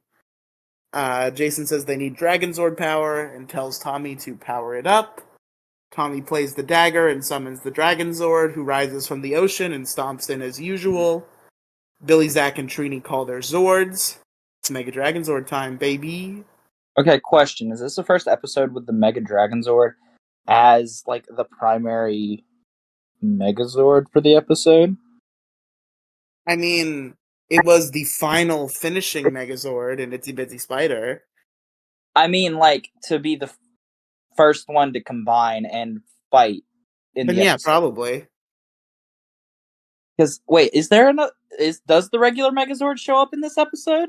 I don't think so. So this is the only episode with the Mega Dragonzord as the primary Megazord, of which they are fighting with. I mean, we'll see if that holds true. Ba-da-ba-ba-ba.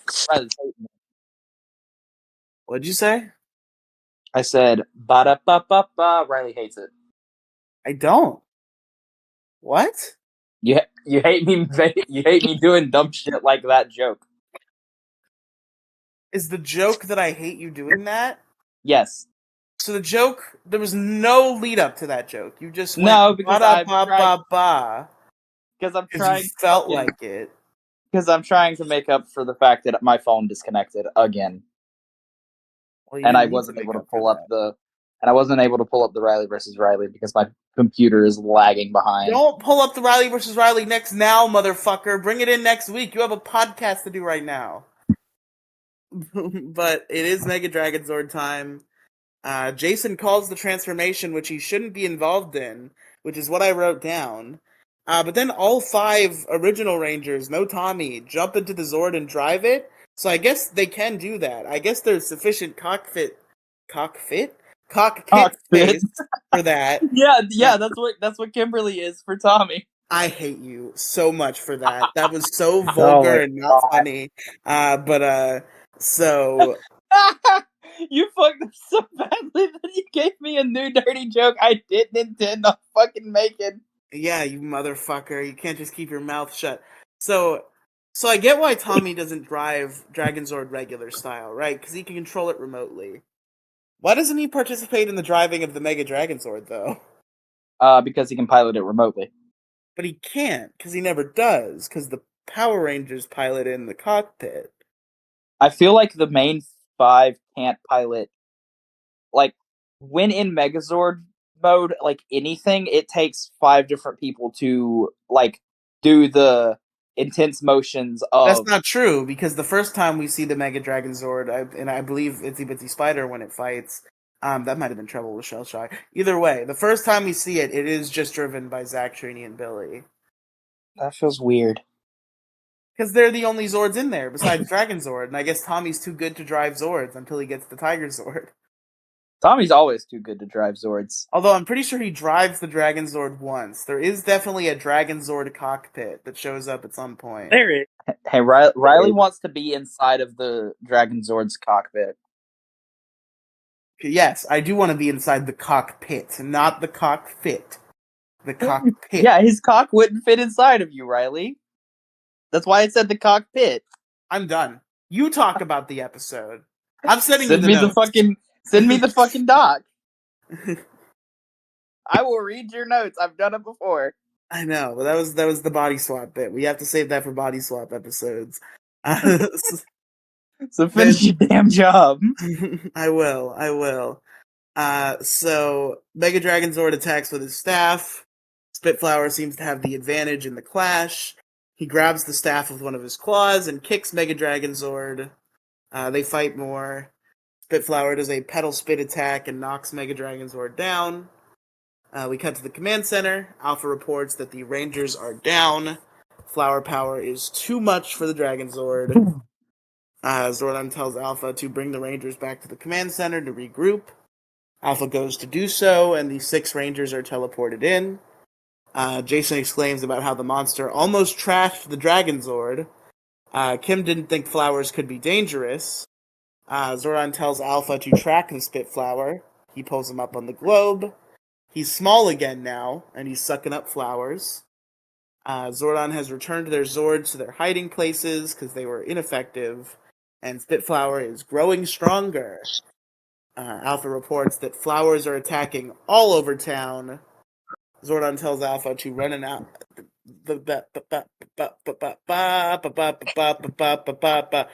analysis on the last battle.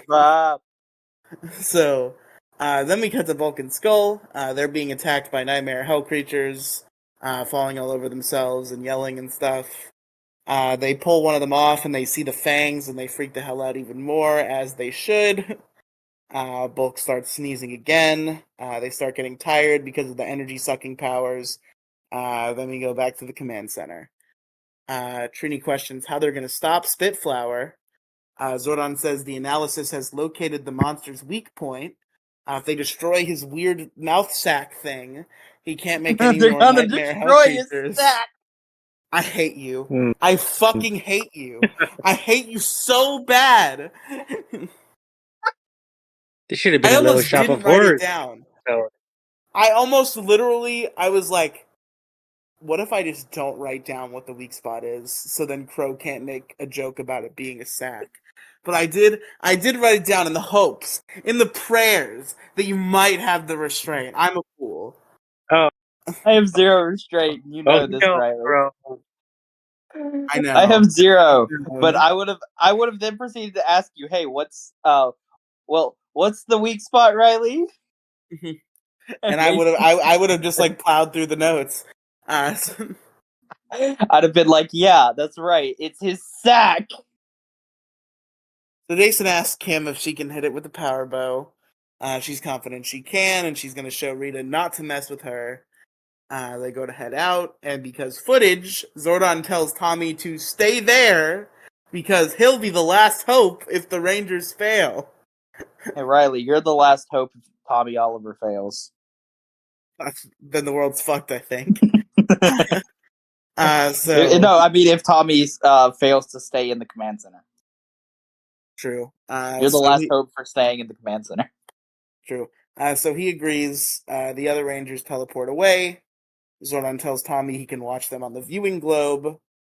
So the Rangers arrive with their weapons, and Kim immediately makes the money shot. Then it's Power Blaster time, and they bring him together.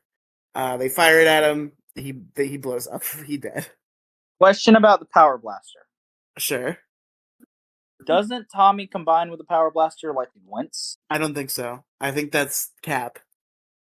I Hold wish on. she did, but I don't think that's real. Because I feel like you could just like shove it in the fucking barrel and it would serve as like a bullet. I think maybe he shoots Saba out of the power cannon once, and that's what we're thinking of. Maybe. Even that Hold might on. be Cap. That would be sick though.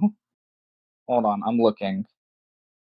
Because like even when it comes to like Dino Thunder way later, they still all combine somehow, even if it doesn't look the best. Huh? Does the White Ranger combine with the? Yeah. Yeah. Uh-oh. There's stuff going on in Bo's background. Oh, give me a moment. Okay. The question is, are people talking to Bo, or is he just watching like Game Theory or something like Her Royalty does all the time? No, he is watching Kamen Rider W. I thought it was just Kamen Rider No, I'm Double. on. I know, that was the joke. You're not supposed to say anything. Motherfucker, you go twitter.com constantly. I was making a joke. Okay. You see, Twitter.com is really what it is, because if you type Twitter.com, then it goes to Twitter. So that's true. Kamen Rider W, or Kamen Rider Double, is literally I just guess if you spelled with do a type in W. Kamen Rider W, then it gets you there, huh? Yeah. Yeah. It's literally how it's spelled. So anyway, Alpha and Tommy celebrate at the command center. Then Tommy asks for Alpha's help with something back at his garage. Alpha agrees. We cut back to the garage. What'd you say? Yeah.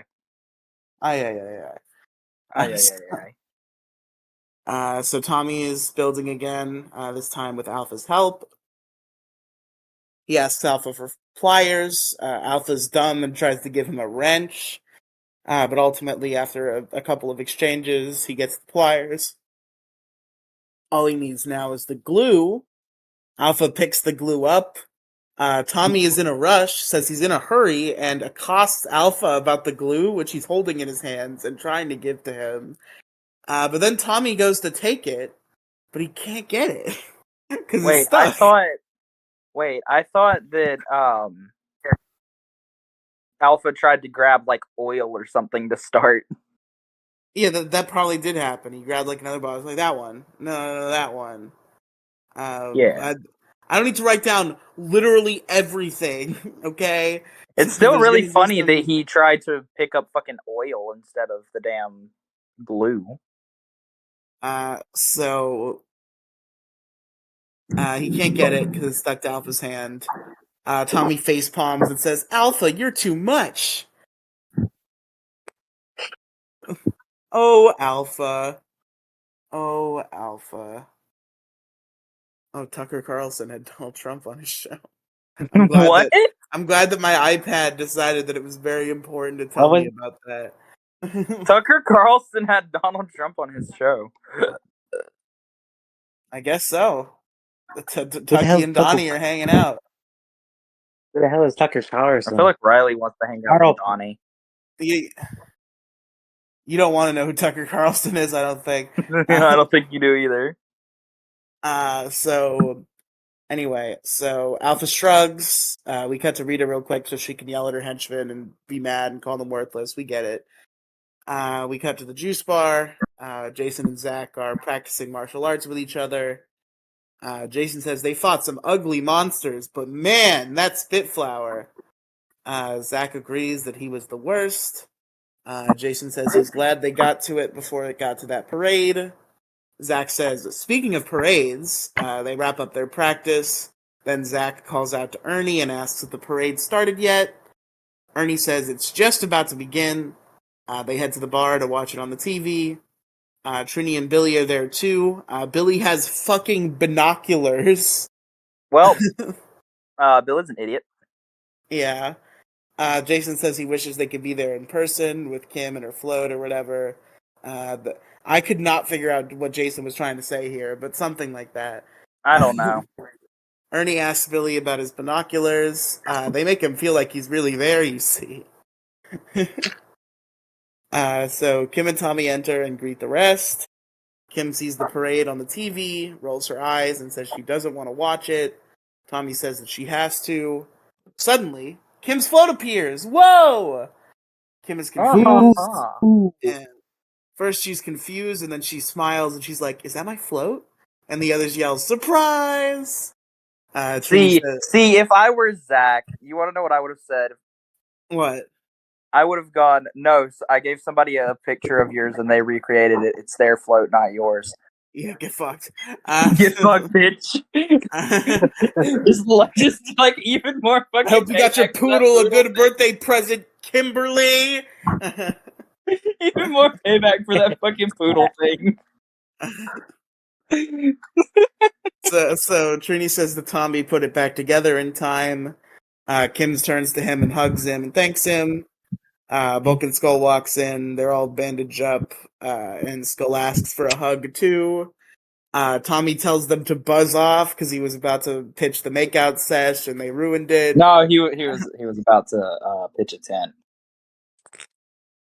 Bulk says that maybe they want to watch the parade too, in a condescending tone. Zach tells them to watch this.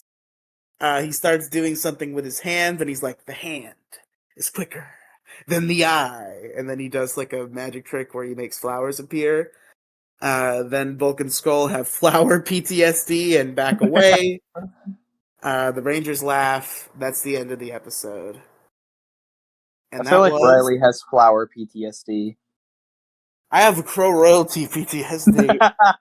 Well, that's something you willingly signed up for, so... Yeah, you were the only Power Rangers fan I knew that wasn't Jack, and like Jack wouldn't have done this, so... No, he would not have. Because Jack's a hoe.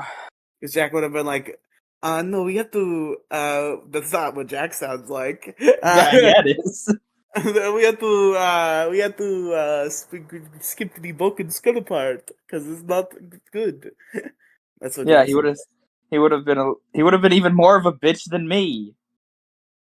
True, yeah, I'm better off with you than with Jack, that's true.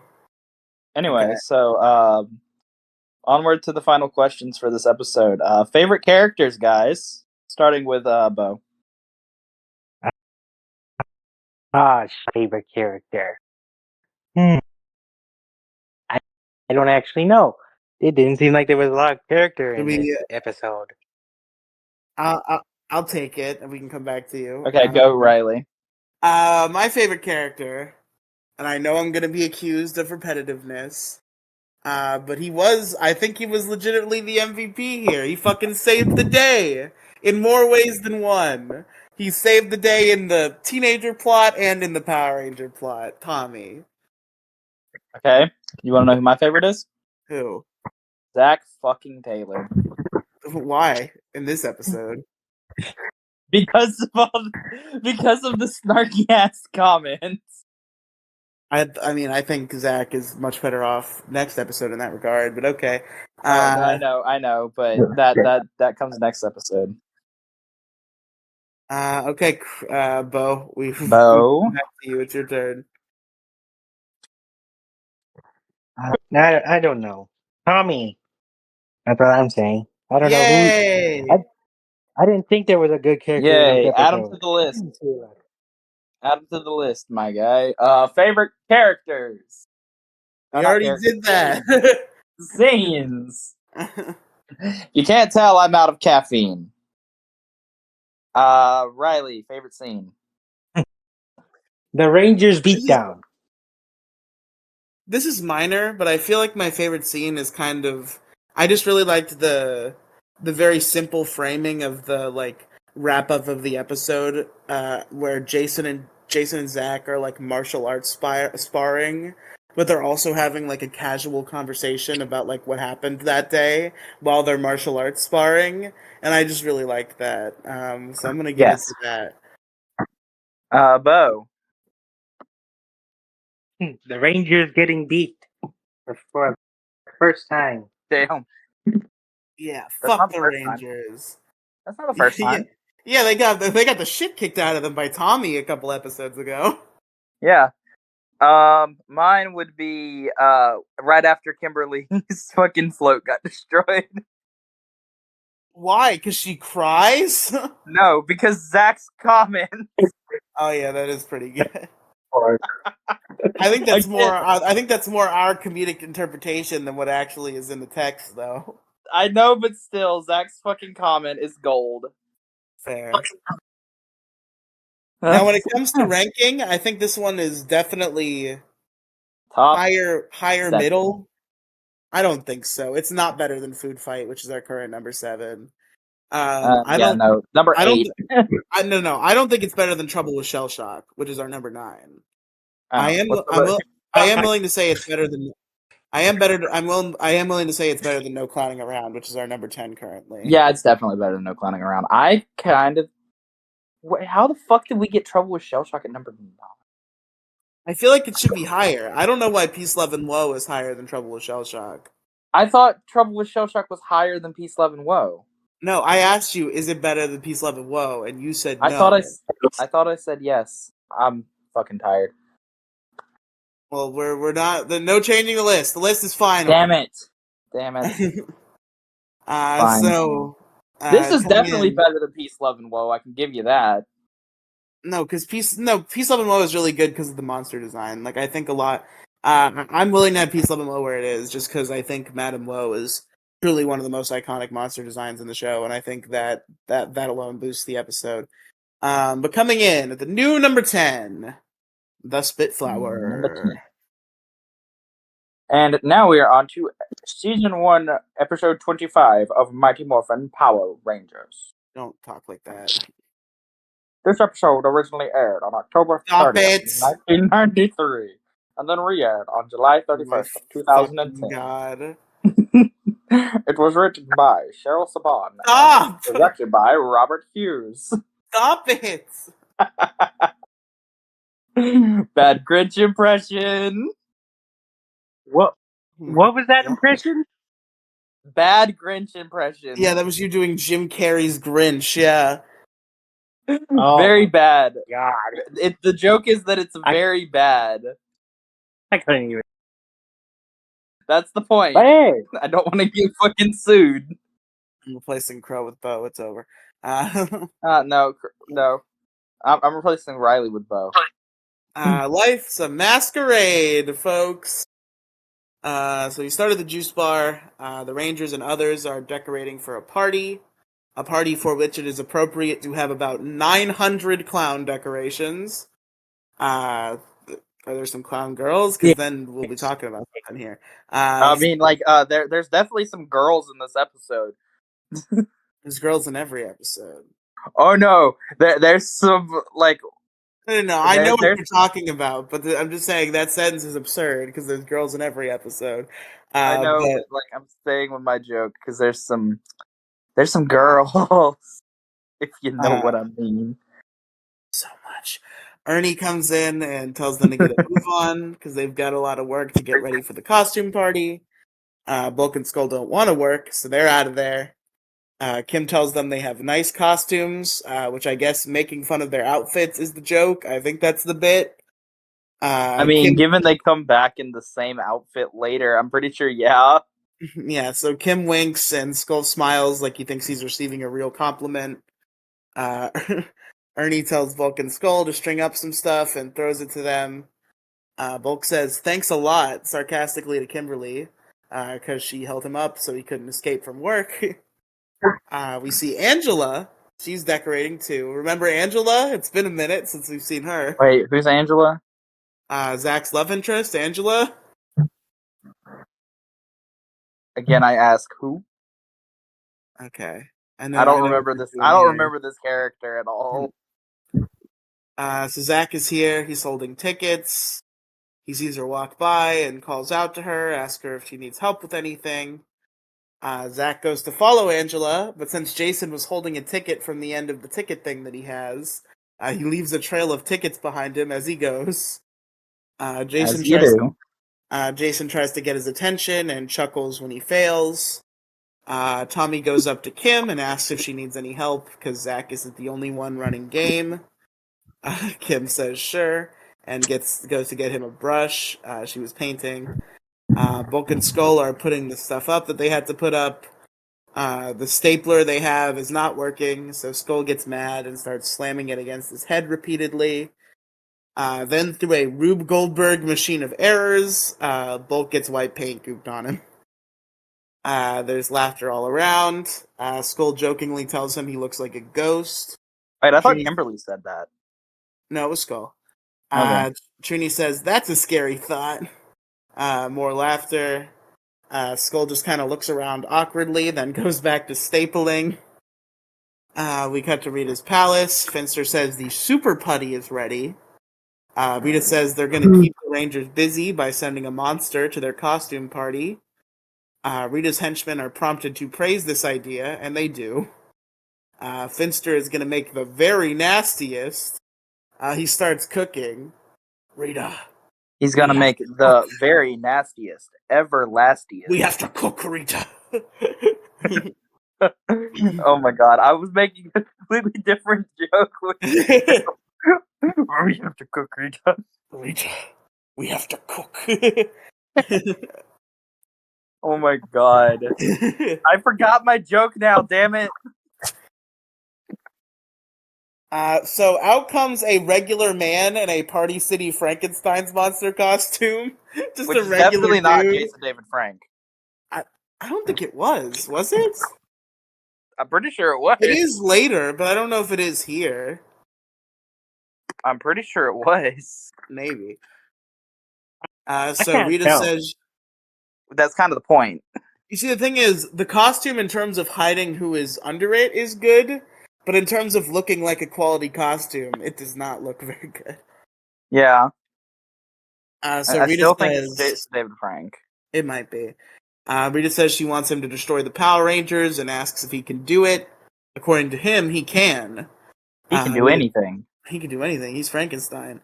Rita tells her to get them. He teleports to Earth and starts stomping about.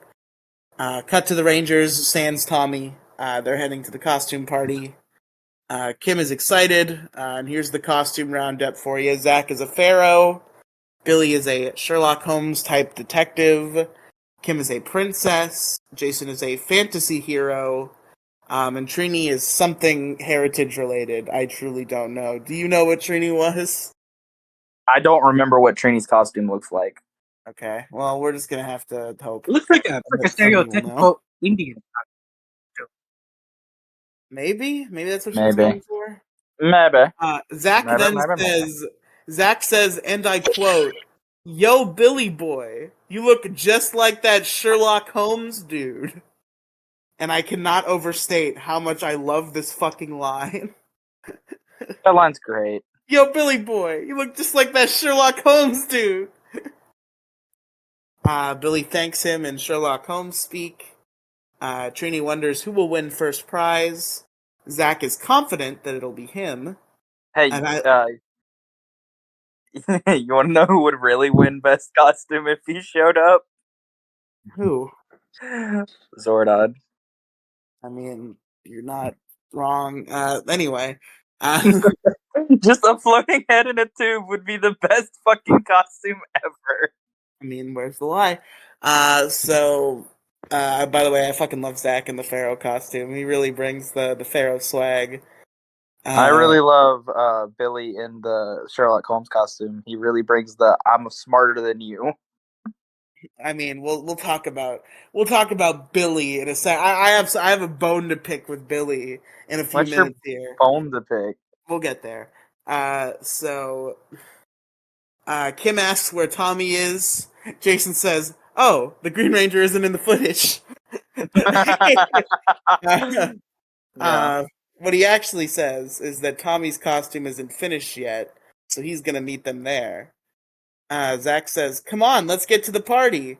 And because Jason leads the Power Rangers, but Zach leads the friend group, they all agree and follow him. We cut to Bulk and Skull. Skull is rifling through a chest, apparently looking for costumes.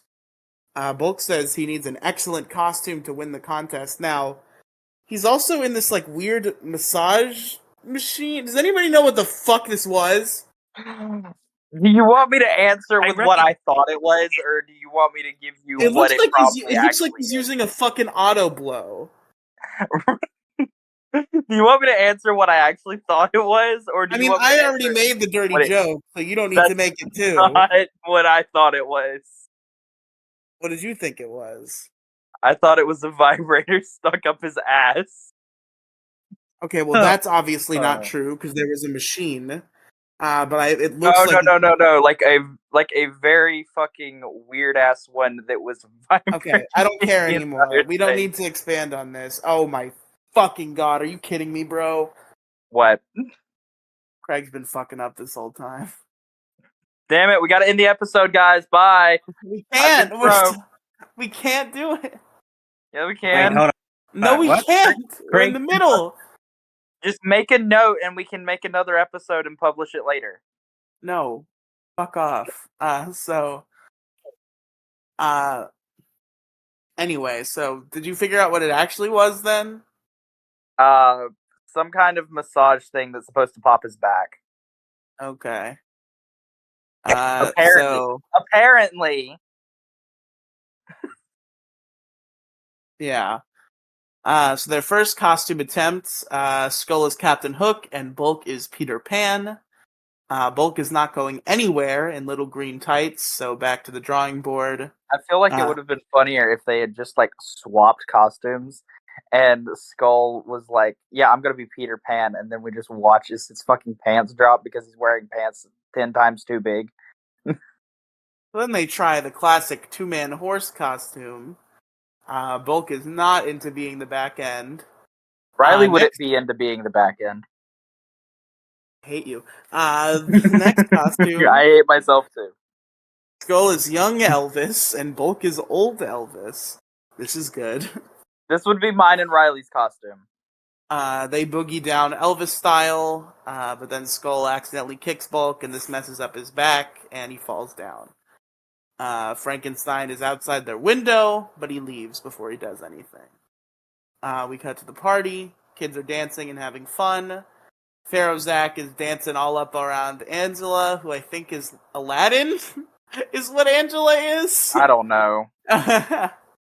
I think it might be like a mystical sort of like Aladdin-esque type. But Zach asks her to dance. Angela says, "Go back to your tomb, tut," and walks away. Jason sees this and sympathetically pats Zach on the back. Zach laments that not even a king is good enough for that girl. Jason laughs and slap handshakes him in bro solidarity. Bulk and Skull stroll in their regular clothes, just right in there, no costume, they're just in their regular clothes. Skull praises Bulk for his great idea to dress as punks. Yep. Ernie is a vampire. He pops up behind Kimberly and Trini and says, "I want to suck your blood." Kim says, "I'll take a pass, Ernie."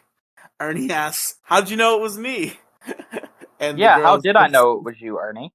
The girls just shrug sarcastically. Then Alpha walks in. Trini is shocked. She points him out to Kim, who is also shocked. Billy runs up to Alpha and quietly, with frustration in his voice, asks what he's doing there. He's here to party with them, as he figured this was the perfect opportunity. Billy acknowledges that he does have a splendid costume. Alpha says, "What costume?" Great keeping the image up there, Alpha. Good job, Alpha. Billy rolls his eyes and walks back to the dance floor with Alpha. Frankenstein enters. Ernie is impressed. He says, "Now that's a costume." It's not. The funny thing is, the Frankenstein really costume isn't. is not even the best costume at this party. No, Alpha is. No, but even beyond Alpha, because in the kayfabe he's not a costume. Just some of the regular costumes around here are higher quality costumes than that fucking Frankenstein costume. Okay, name one that's not out of the main 6. Excuse me while I go back to the wide shot. Yeah, see, I don't remember the whole wide shot, but I remember. I just know the Frankenstein. The Frankenstein costume is straight up like Party City garbage. It looks so bad. Yeah. But anyway, so we cut to Finster. He's in a cave. He's getting super putty, so he can make an army of putty patrollers that will be indestructible, of course. The putties are harvesting it. Finster tells them to hustle up, because they got to get that clay back to the palace. And they got a fuck ton of that putty, bro. There's a lot of it.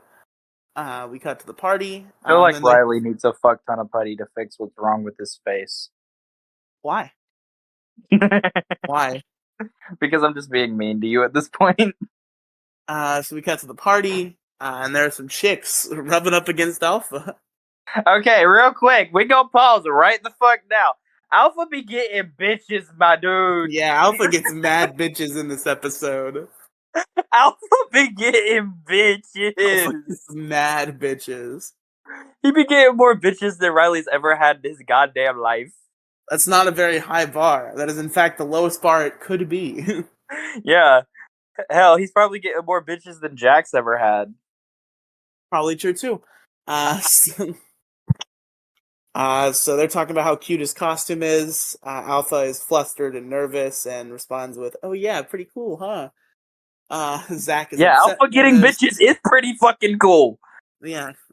So Zach is upset by this. It's not fair. Alpha shows up and the girls are all over him, but he ain't doing so hot. It's not. By a robot, You're getting outdone by fucking Alpha. You got no risk compared to Captain Robot over there with a UFO for a head. All right, we gotta rush. So We gotta rush. We gotta rush. So anyway, so Alpha getting bitches. Jason points out Frankenstein and asks Zach who it is. He's not sure, but he thinks he's gonna nail grand prize because his costume's so great and definitely not Party City material.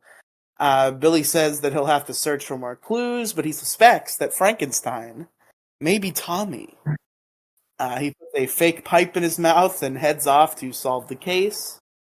Some boys invite Kim and Trina to dance, and they accept.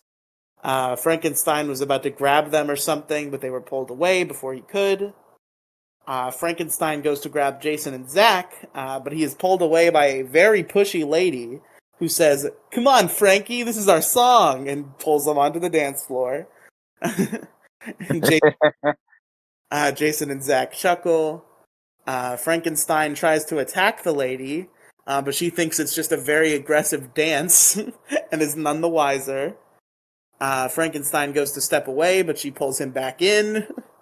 She dances with him more and steps on his toes. There are more attacks that just turn into aggressive dancing, until finally she gets the attack memo as he throws her across the room and she screams. Bulk catches her, already showing signs of his good boy nature. Already, yeah, right. Yeah, Bulk is such a good boy. He's a good boy. Zach and Trini look on confusedly. Bulk and Skull are both heroes, as Bulk tells Skull to get him, and Skull attacks with his trusty mini plunger gun, like those tiny little plunger darts. Yeah, he's got a Nerf gun. He shoots him with one. Frankenstein rips it off of his forehead frustratedly. He aggressively stomps towards Skull, which intimidates him. Bulk takes the gun and moves to try to shoot again. Frankenstein picks Skull up. Skull says, "It was just a joke, man," as he struggles. Frankenstein throws him to Bulk. Skull says, "Some people just can't take a joke." He and Bulk run away as Frankenstein swats at them. Jason and Zach look confused. Frankenstein follows Bulk and Skull out of the juice bar. Billy moves to follow. Bulk and Skull run outside. Frankenstein is in pursuit. Billy is running behind and following. We cut to Billy peering through bushes as he follows Frankenstein stomping along. Billy follows him to a cave. Then back with the bad guys, Babu is accosting the putties, telling them to hurry up because Rita will be there soon. Rita arrives and asks where her super putty is. Babu says, "You see? Now she's angry." Frankenstein growls, and he looks much better in the Sentai footage than he does in American. Yes. Of course. Rita says, yeah, you see, but usually they get the Sentai costume. I don't think they did this time. No, they didn't. Rita says, "You know what to do." Finster says they are almost done. Rita says that the Power Rangers are done for now. Billy is in the cave and he hears Rita's laugh faintly. He trips an alarm and Rita sends Frankenstein after him. Frankenstein stomps over to Billy and tries to attack him. Billy dodges. And guys, in case you were curious, Billy has now deduced that this is not, in fact, Tommy. Yep. Yeah, no, it's Crommy. It's Frommy. Frommy.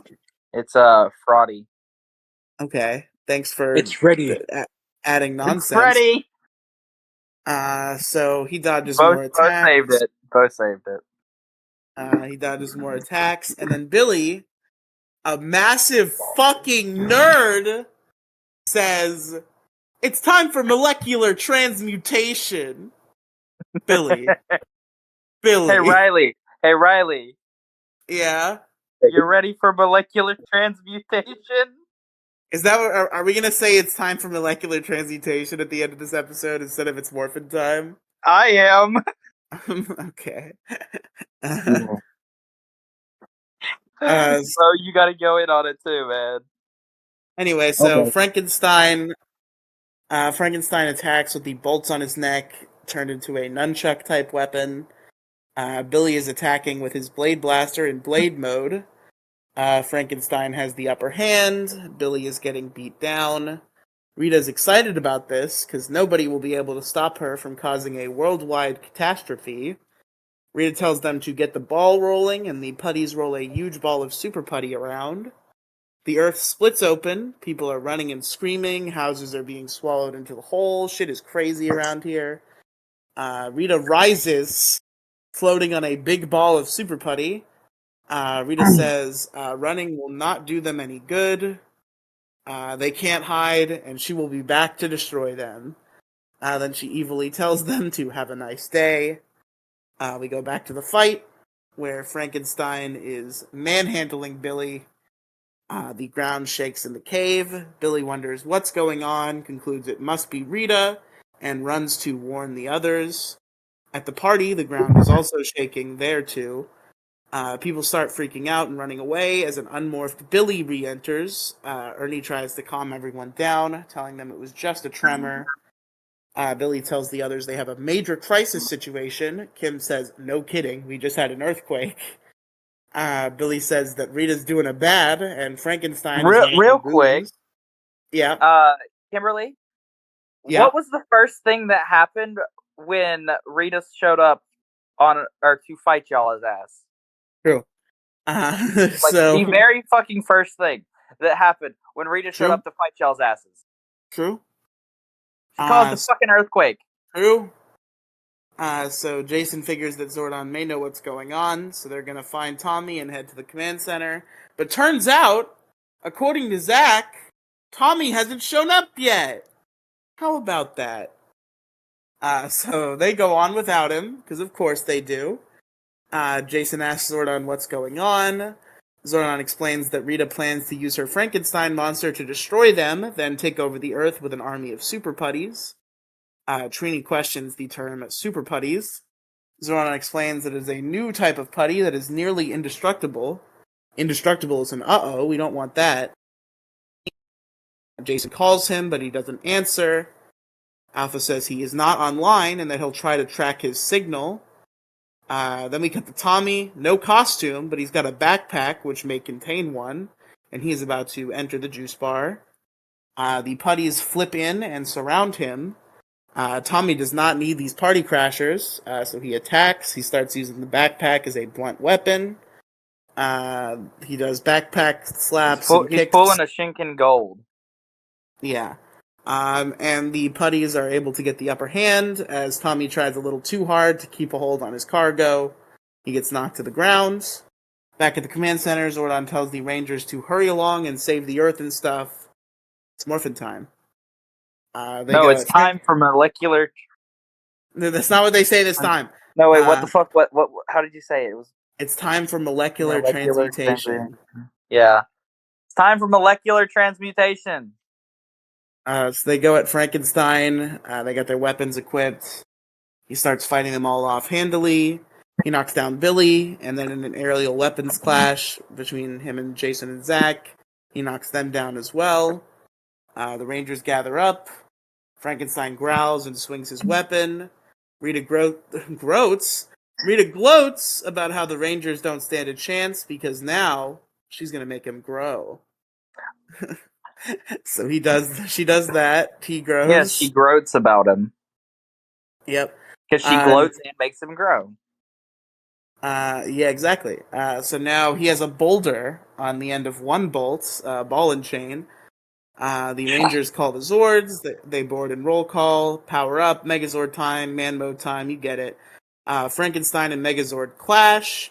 Frankenstein lands some big blows. Jason says it's time for more power, more firepower, and the power sword arrives.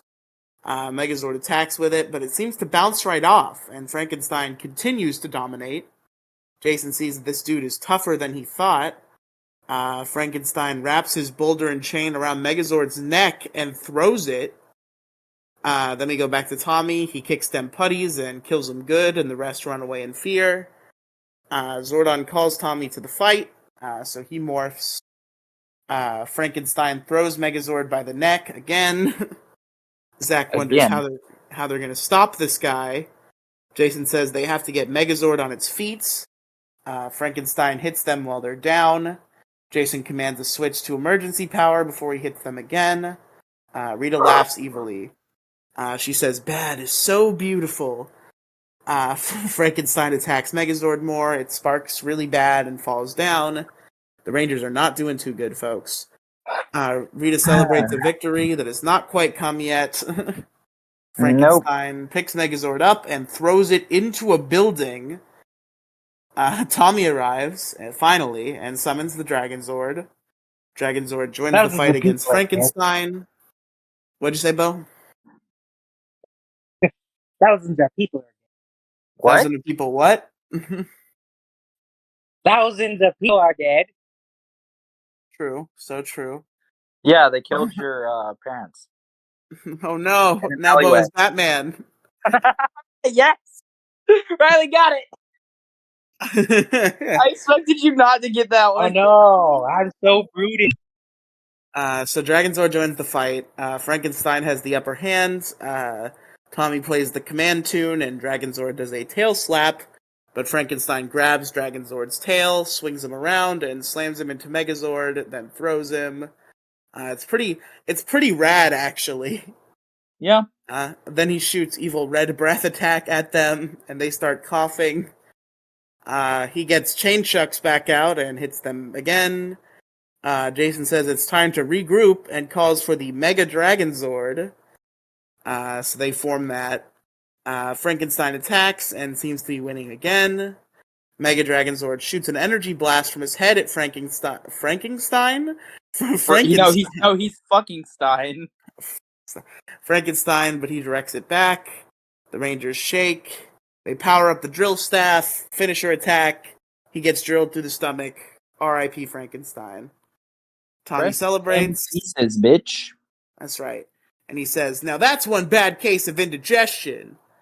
Then Rita grumbles about her failures from her palace. You get it. She's got a headache. We go back to the juice bar. Party is back on, and the 5 are back. Jason says that Rita got what was coming to her. Zach celebrates having sent that Frankenstein monster back to the lab. Tommy enters, still costumeless with a backpack. His friends wonder where his costume is. Tommy says he has it in his bag and he's got to change, and he goes away. Billy wonders what happened to Alpha. The five look around. He's still getting bitches. That's right. Zach says he has his hands full, so to speak, and points to him being rubbed up on by the girls again. Still getting hella fucking bitches. That's right. The Rangers walk up, and Kim gleefully says that Alpha is a hit. Alpha's happy that people like him. Bulk accosts him and says, "What's to like?" And he's just calls him a tin can. He's mean.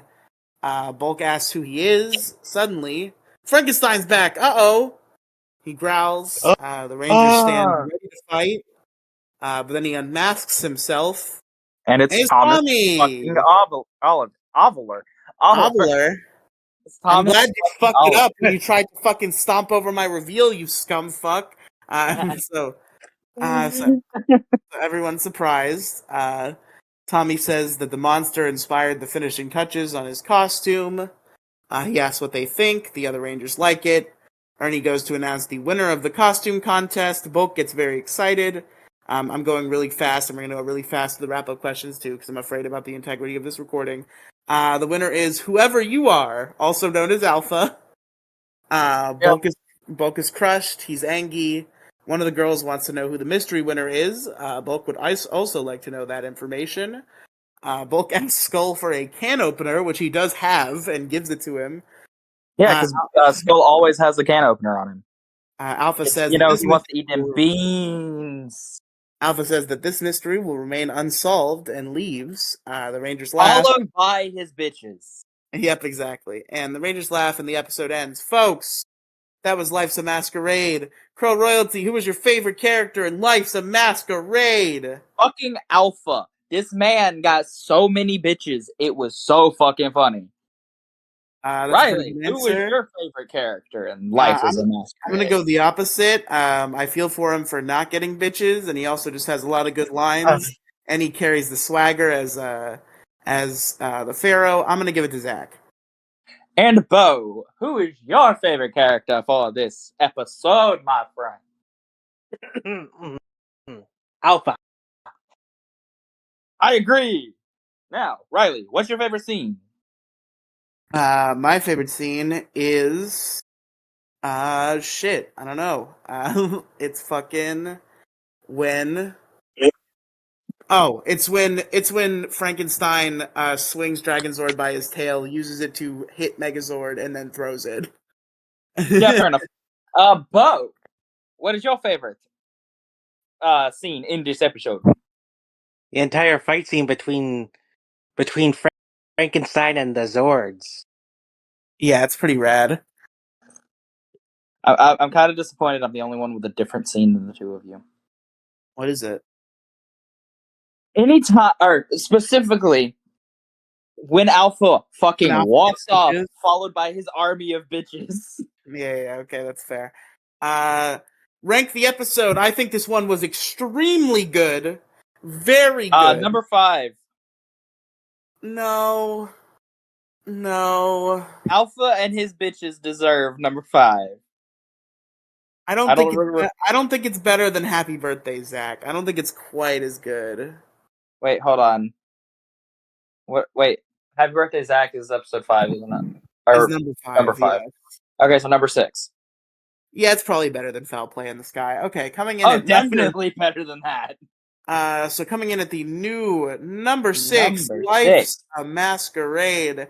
Bo, our guest, do you have anything you would like to plug? I don't think so, but I would like to confirm it with you. No, I don't have anything to plug. I don't have Damn Twitter. It, plug your Twitter. Pro Royalty. You can find me at linktr.ee /crow_royalty because some motherfucker took my goddamn link. You gotta stop saying that. It's getting because that's my fucking bit when I plug my damn link tree. You need to come up with new bits. Get stale after a while. Folks, linktr.ee /rielycinematicuniverse for all your Riely podcast and YouTube channel needs, and social medias and all that shit too.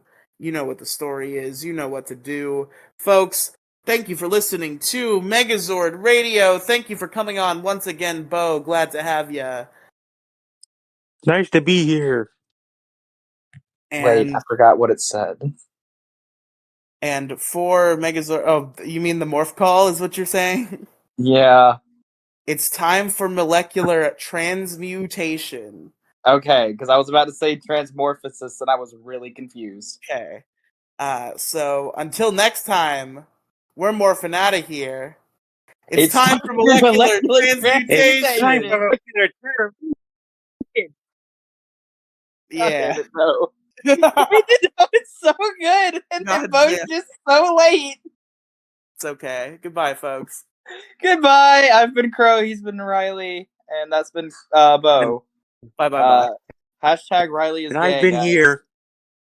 Hashtag Riely is gay. So true.